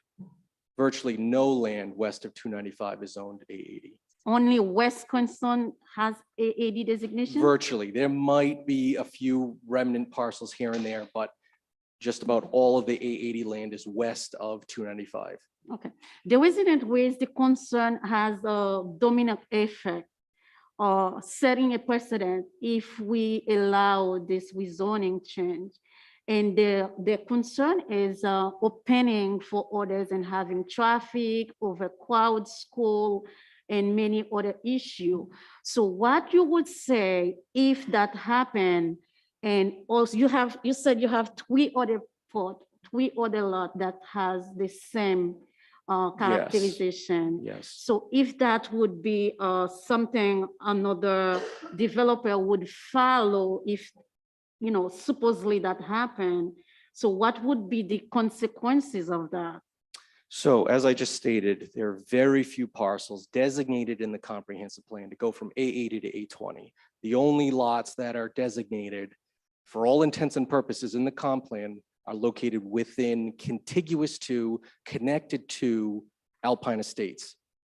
Those 3. The result of upzoning those 3 parcels is somewhere, we haven't done subdivisions for these, but it's somewhere in the range of maybe 12 to 15 extra houses, maybe. Extra houses, if we do the rezone. Can you repeat the number of the houses extra? It's between something maybe between 12 and 15 extra houses for those 3 parcels if they were developed at A20. For the 3 parcels? Yes. Like that is a probability if they would have to be developed. If they were developed at A20 versus A80, there could be 15 more houses between those 3 large lots.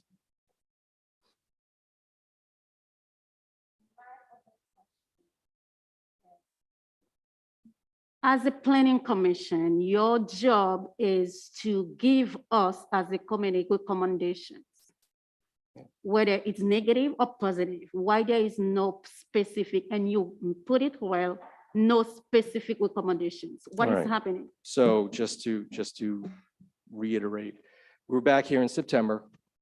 We had heard this in September and it got a positive recommendation. It was remanded to the City Plan Commission this month. They heard from the neighborhood. And they changed their recommendation from a positive recommendation to no specific recommendation. They felt it was up to the city council to make the decision. Staff gave a positive recommendation. Okay, so based on the previous recommendation, they changed to no specific recommendation. From your perspective, based on the law, because I know I heard we all have emotion, we have feelings, we understand. But at the same time, we have to follow the laws. We have to do what is right according to the laws.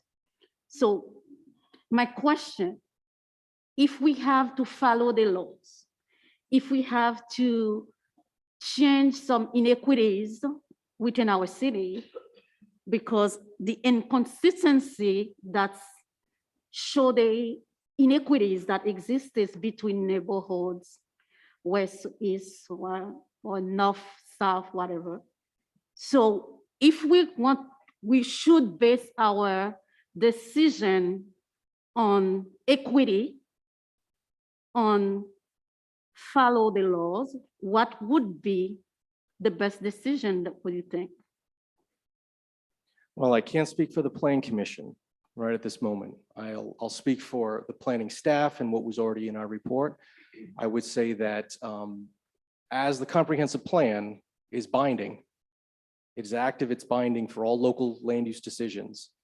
Per the city charter, city planning commission, zoning board, and the city council has to follow the comprehensive plan.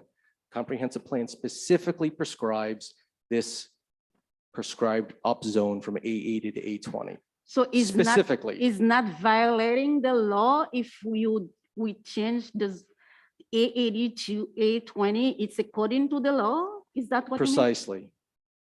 Thank you.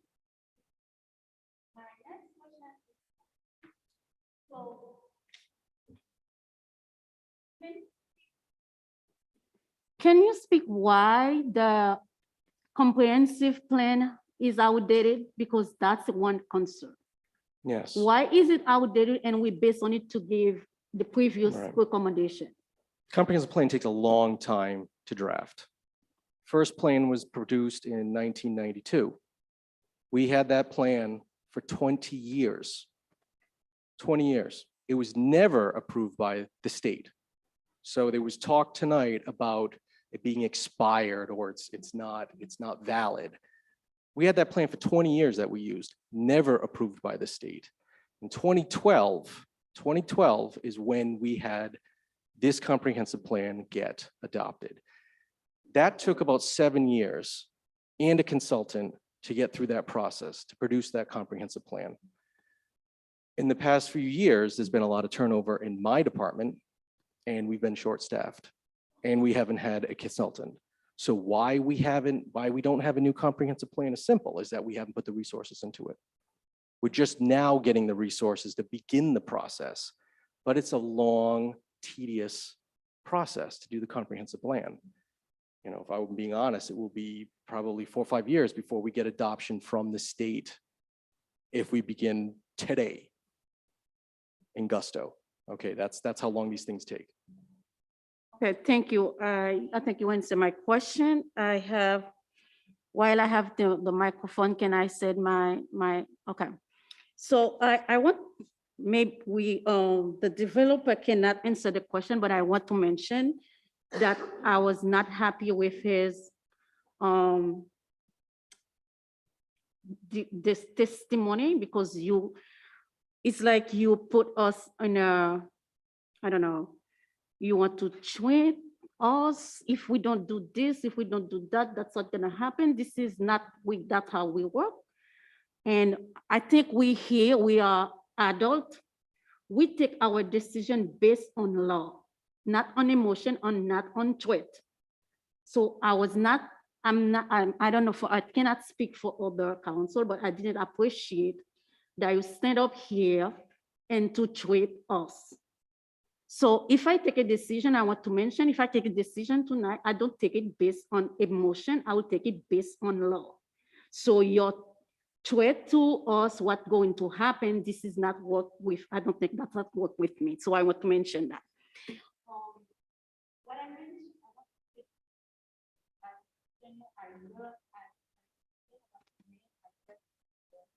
I hear, but the reality is our census prove that our population in Queenston increase. My question I want to ask each one of you, while we don't want traffic, while we don't want overcrowded school. So the population that is already here increased. Someone who has 2 bedrooms needed 3 bedrooms now. Someone who had 4 bedrooms, you know, as their children goes, they need a 4 bedroom now. So we have moving. I have friends moving from east to west for bigger houses. So my question is, do we want a city where we're gonna push away some of the residents because we said, I don't have place for them? Or do we want to make sure we compromise, we do something that we can accommodate all our residents? So I think we cannot win everything. Nothing is perfect. But as you love Queenston, you love West Queenston, we love East Queenston, we all love it. So we want to stay here. But if I need to have a bigger house and I can't fight it and someone wants to build it, don't you give me this possibility to live there too, to enjoy this too? Can't you do that? So I understand the fear, you know, the change, but at the same time, let's think about, we have over 82,000 residents in Queenston right now. So what do we tell them? I don't have place for you right now, go somewhere else. As you love it, all of us love Queenston, so that's what I wanna say. So if we have opportunity and this moment, we know how housing is an issue. For those of you that can afford a big 5 bedroom in West Queenston, let's give them the possibility to do that. They're gonna be good neighbors as well. They're going to pay tax as well, because if they can afford 5 bedroom, $600,000, they will contribute as well. And also, what will I say to the administration? Those concerned, the administration has to have a plan for them because our population grows. The administration has to plan to build more schools, has to plan to, you know, expand. So we want more people in Queenston. We cannot work to say, let's send them away. So that's my position. So I will vote yes, because I want people to stay. I want to offer them the possibility, not because this gentleman treating me. No, that's not. But based on the law, we need consistency. That's my position. So I state my position why I would say vote yes for this, because Queenston, we all love. We don't want to tell those who already live here to go away. That just what. Thank you, Councilwoman. Anyone else on the committee? Councilman Donegan? Thank you, Chairman. Good evening, Director and Mr. Barry. Hope both of you are well. Nice to see you.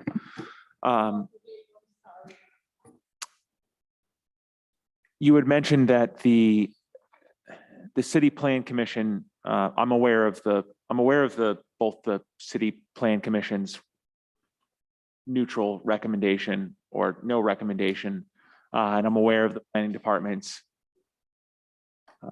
analysis and opinion on the matter. You mentioned that the City Plan Commission answers to, I'm not sure if answers to is the right word, is guided by the comprehensive plan. And according to staff analysis, this is in compliance with the comprehensive plan. Is that accurate? Yes, yes. If this is in compliance with the comprehensive plan, then why was no recommendation sent to us? I understand that you said that the city plan commission wanted to leave it up to the city council, but a no recommendation, as our attorney stated, had implications on what is the bar that is set for approval. So that decision, has ramifications. And so can you, a little bit more background into why it went from a positive recommendation to then, after hearing from residents, going to a negative or not a negative, excuse me, to no recommendation when the facts of the case remain the same? Well, I'll say this, that was a surprise to hear the interpretation of a non-recommendation equals the supermajority. That's the first time that we've interpreted that or heard that through the city council. I believe that if the city planning commission was under that assumption, I don't know if they would have done that, but I can't say that. Our assumption with binding recommendation to the city council is that if it's a negative recommendation, if it passes a threshold of 5 votes on the city planning commission for a negative, then it would trip the supermajority of the city council. We have given non-recommendations before, and that hasn't been the assumption that now it's a supermajority of the city council. So that's just my knowledge on that and my interpretation. And many on the city plan commission share that assumption. So that's a different interpretation than that we've seen in the past. So I don't know if we knew that making a non-recommendation that it was going to require a supermajority. Why they made a non-recommendation, they listened to 2 hours of testimony, just like we heard tonight, and they decided to make their recommendation.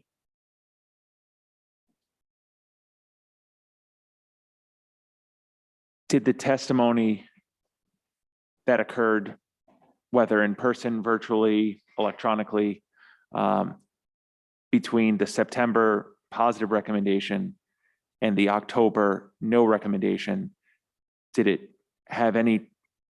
change anyone's opinion on how this proposal complies or does not comply with the I comprehensive would say plan? so, because in September, there seemed to be a misunderstanding about a notice that public hearing you couldn't speak at, but nobody showed up to our meeting. So therefore, we all remanded it. We heard it again, re-advertised, re-notified, everything. And then we heard from the public, and we heard essentially the same comments we did tonight. And that's the recommendation that the City Plan Commission made last week, I'm sorry. Thank you, Mr. Donegan. Any other council members who should be heard? There's a possible, would that?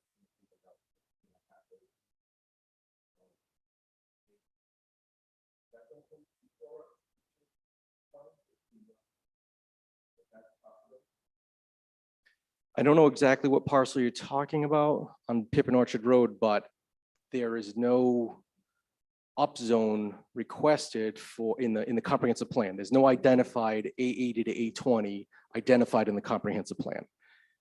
Can somebody petition this council for a zone change and a comprehensive plan amendment? Absolutely. Absolutely, they can petition.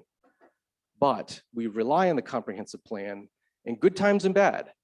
When we don't want to approve something, we rely on the comprehensive plan. If we start going down this road that this comp plan doesn't matter, we're gonna get burned, because what you're saying, does the comprehensive plan matter? I will say, if it's not on the comprehensive plan identified in that appendix, that we specifically identified it to change, we would give a negative recommendation. We do that a lot, actually. And a lot of those things don't even get to this level because people know that it has no chance of getting entertained. But in this particular case, it's specifically identified for rezone. Simple as that.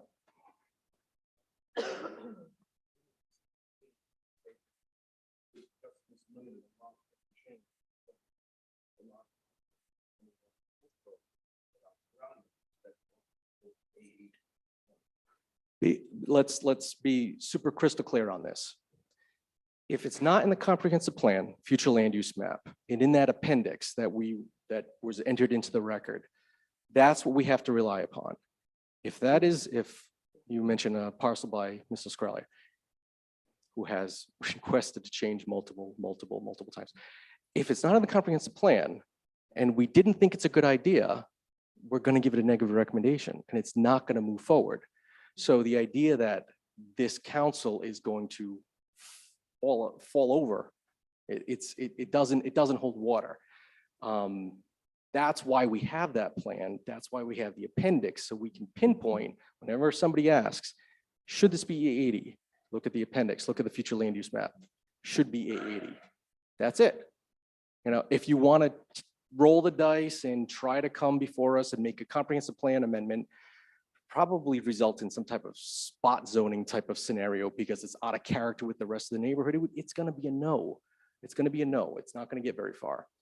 But that is not the scenario that we have within Alpine Estates, the contiguous, connected internal parcels that we deemed, when I say we, the royal we, it was your predecessors who looked at this very carefully when we did the adoption of the comprehensive plan.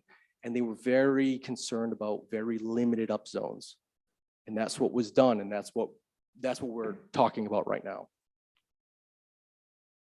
The changing from a positive recommendation to no recommendation, there must have been something said by the constituents that did change their mind. So maybe there's some weight in what they said. Thank you, I Councilman. can't comment on that, but they heard the same comments that we heard tonight. Any other council members to be heard? Yes, Councilwoman Renzulli. I just have a question for legal. Has there been no other examples in which the supermajority was needed to pass something after a no recommendation? I mean, no recommendation. I can just tell you what's required. I don't know what was done in the past. I think we've seen a number of things that were done in the past. I can only tell you what is required. And I have talked it over with Mr. Videcchia. He concurs. So Is this something that the planning commission should know? that's not for me to pass judgment on. I give legal advice to the city council. I don't give legal advice to the departments within the city. Okay, thank you. Any other comments? Seeing none, I'll just take a few minutes. Mr. Yes. Chairman, if I could Yes. just point something out. I was taking a look at the zoning certificates that were provided by the applicant, the one for the livestock farming and the one for the religious organization. And the date, I'll start with the first one for livestock. The date is 10/26/21, but the date of the payment received for the application is dated 11/28/21. So unless we're in Back to the Future, I'm not sure that we're there.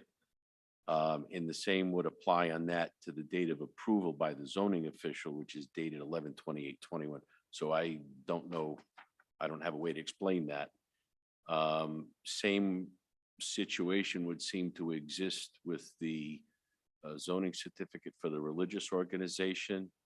The date is 10/26/21. The signature date of the zoning official is 11/28/21, and the date paid for the application would appear to be 11/28/21. So Very interesting. I don't know what to make of that. Thank you, Council. Mr. Chairman, just to segue on Mr. Attorney Angel's remarks, I think it's important to point out to this committee, much is being made of these zoning certificates.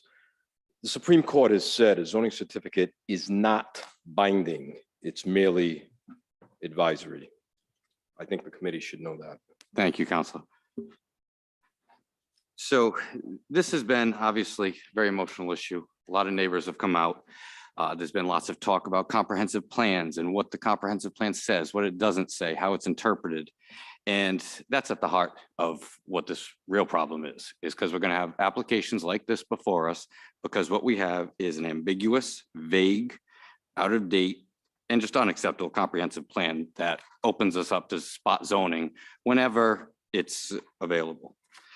I find it extremely coincidental that the first was, there's only 3 lots that this could possibly happen in the city of Cranston. Coincidentally, though, Those were the same 3 lots that have come before us by private developers. But then, a few moments later, after Councilman Campopiano brought it up, there may be more than just those 3. This comprehensive plan is more detrimental than it is helpful to us for things like this by being so vague, by being able to be interpreted in different ways when one person wants to. We heard from the planning board through their correspondence to us all, anyone else speaking tonight trying to characterize what they meant, why they did it, that should, in my view, should not be considered and should not have ever been presented to this body. That body spoke through their letter to us, and that's all any single member of that body should refer to is their correspondence and not a word more in speaking for that body. As for these lots, we had somehow in this comprehensive plan, these 3 lots in Alpine Estates pegged out that could go from 880 down to 820. And I've lived in Cranston my whole life. Western Cranston has a beautiful rural atmosphere. That should be what the comprehensive plan is focused on, not packing them in. In only these 12 new houses, that's 24 cars, 36 to 48 more people, 12 to 24 more kids in a classroom. That's an entirely new classroom. So it's not just 12 houses. So we need to, as a city, whether it's through this body, and I'm asking the administration to join us, to put the pedal to the metal and let's not kick this can anymore. This comprehensive plan has to be done. Before I was even attempting to run for office or even thinking about it, I think it was 2017 or 2018, I had an issue and I came to City Hall to request something about my neighborhood. And I was told, I'm sorry, Matt, we can't, we're focused on the comprehensive plan right now. 2017. I found it tonight, hasn't started yet. So this issue of the comprehensive plan, I can guarantee everybody at 9:05 tomorrow morning, a phone call is going to be made and we're going to start talking about this because this is over. This is nonsense. Specifically as to this application, I was floored, absolutely floored to have an applicant come up and threaten this body. It was mind-boggling to actually hear that. You know, you hear the testimony of the neighbors, and as an attorney and seeing things, I always am told, you know, there's 3 sides to every story: his, hers, and the truth. So I tried to take that approach. You know, I want to hear the applicant out. I want to give him the benefit of the doubt. There's a lot of emotion here, but clearly that seems to be the manner of communication that we have here. With respect to any violations of law, if this body votes yes or no, neither is a violation of the law. The comprehensive plan would allow us to vote yes, but we still can vote no. The comprehensive plan, like we've seen on numerous occasions, can be interpreted many different ways. But this body will not be acting unlawfully, in my opinion, as a councilman, if in either way we vote. So I think everybody should take those threats with a grain of salt. As for the lot itself, we heard testimony that there, and please correct me if I'm wrong, if the purchase price was 120, I believe that was what was testified to. 140, I'm sorry, 140. And in 2021, the current real estate prices, we're being told that an investment of $120,000 after building and selling 4 homes in Alpine Estates, if you can't turn a profit after $140,000, you're either lying bold-faced to this body or your calculator is broken. So we are not here to line people's pockets. We are here to make sure we have a good city for everybody. And we want you, we invite you to build your 4 homes. You have every right to do that. And in today's market, you'll walk away with quite a return, I'm sure. So we invite you, and we're not throwing anybody out. He has every right by law to build those 4 houses. So I heard some questions about that. I don't think by saying no, we're turning anyone away. There are still going to be 4 homes, 4 beautiful homes built and for families coming into the city. And I think that's awesome. But to take what's supposed to be a rural area, pack in 3 cul-de-sacs that at some point in time, somebody said, oh, in the comp plan, let's put these in there. And then we see these applications come flying. That's not what they want. And given the topography of that neighborhood, there's one way in and one way out. We need to slow down. We're not paving over Western Cranston, and that's it. As far as the, the value of the homes, whether people have a house worth 500,000, 1 million, or 100,000, they all deserve us to fight for them and deserve us to defend them. I don't care if the house is worth 500,000. I'm still going to stand up for them when somebody comes and tries to bully them, threaten them to earn a dollar. So people on, no matter what neighborhood you live in Cranston, I will stand up for you. And I will also stand up for business to people come here to do it the right way, be cordial neighbors, and develop land in accordance with the zoning as you bought it when you showed up and you said, yes, I want to pay 140,000 for this, for these 4 lots. So you have every right to do that, sir. I hope that no other developer takes the same tactics in meeting neighbors, talking to them, presenting ideas, brainstorming. I mean, the difference is 4 and 8 houses, and 2 years later, we're just pointing fingers and yelling back and forth at each other. So clearly there was no compromise to be made. The zoning is for 4.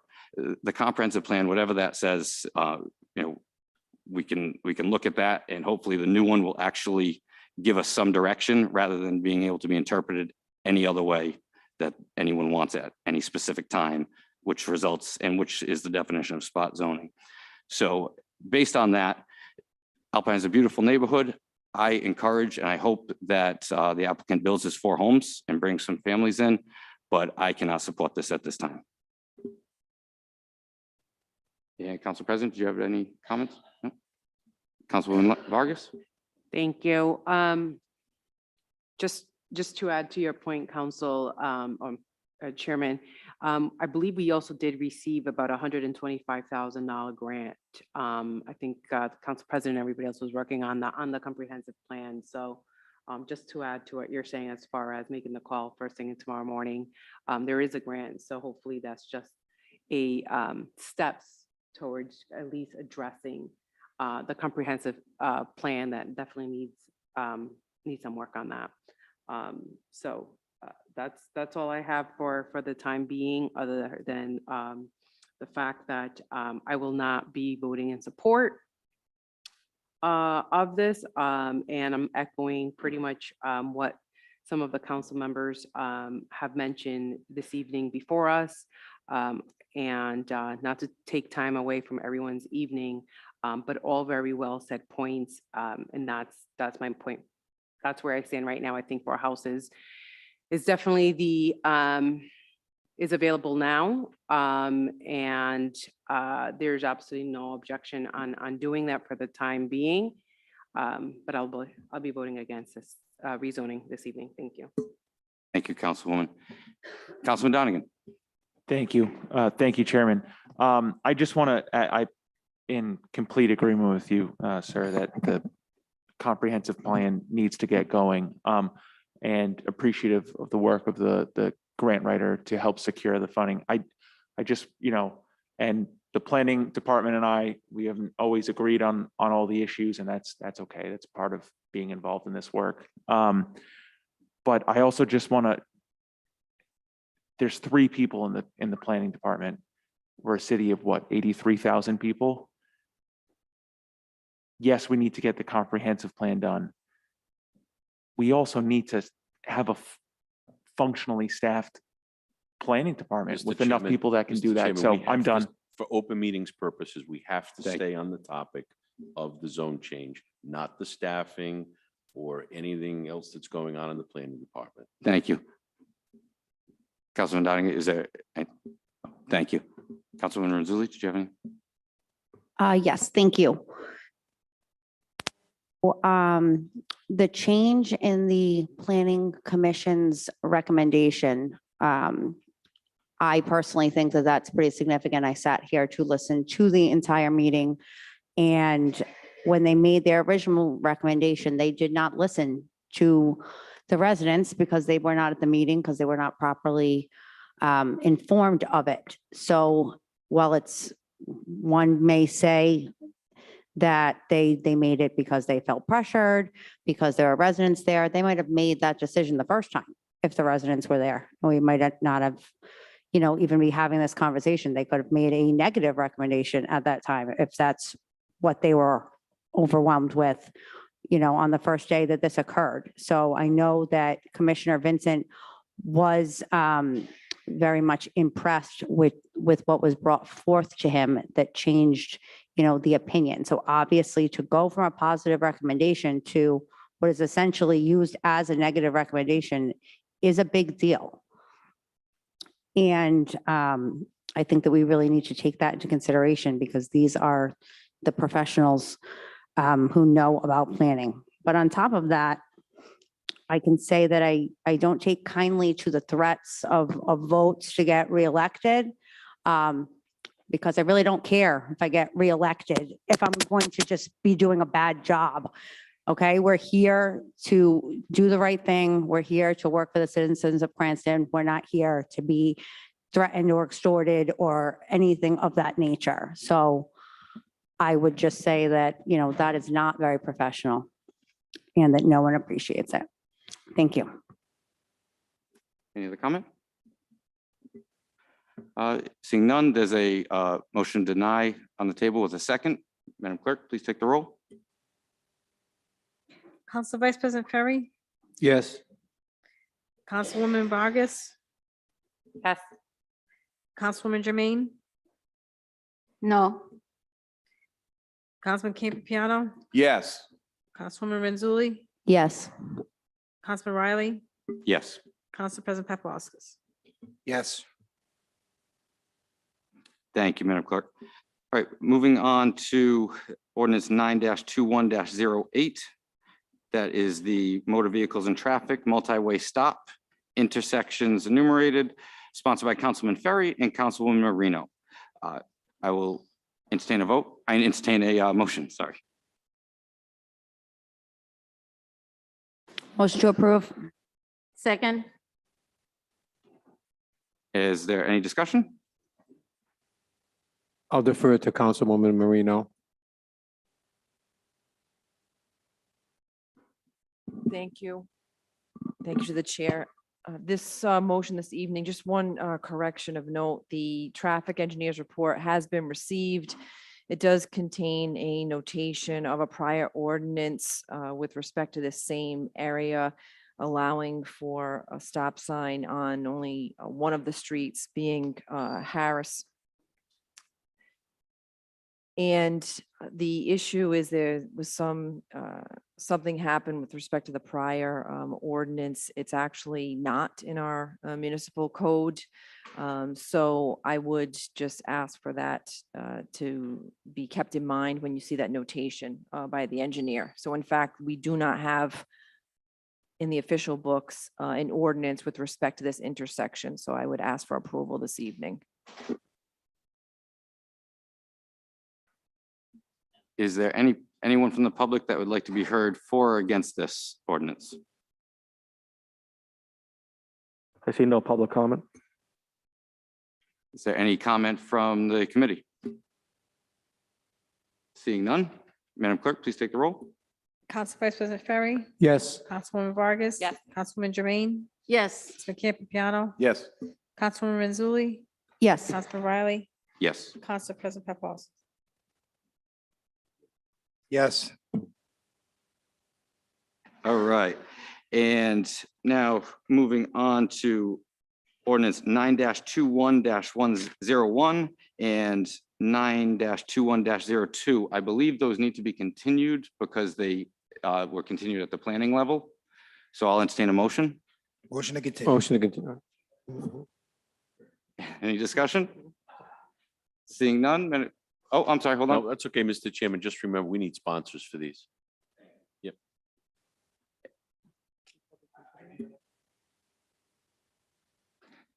And Madam Clerk, please take the roll to continue.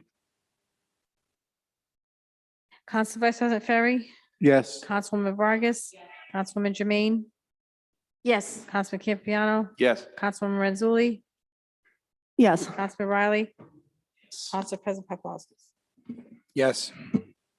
And seeing nothing else on the docket, I will entertain a motion to adjourn. Motion to adjourn. Second. All in favor?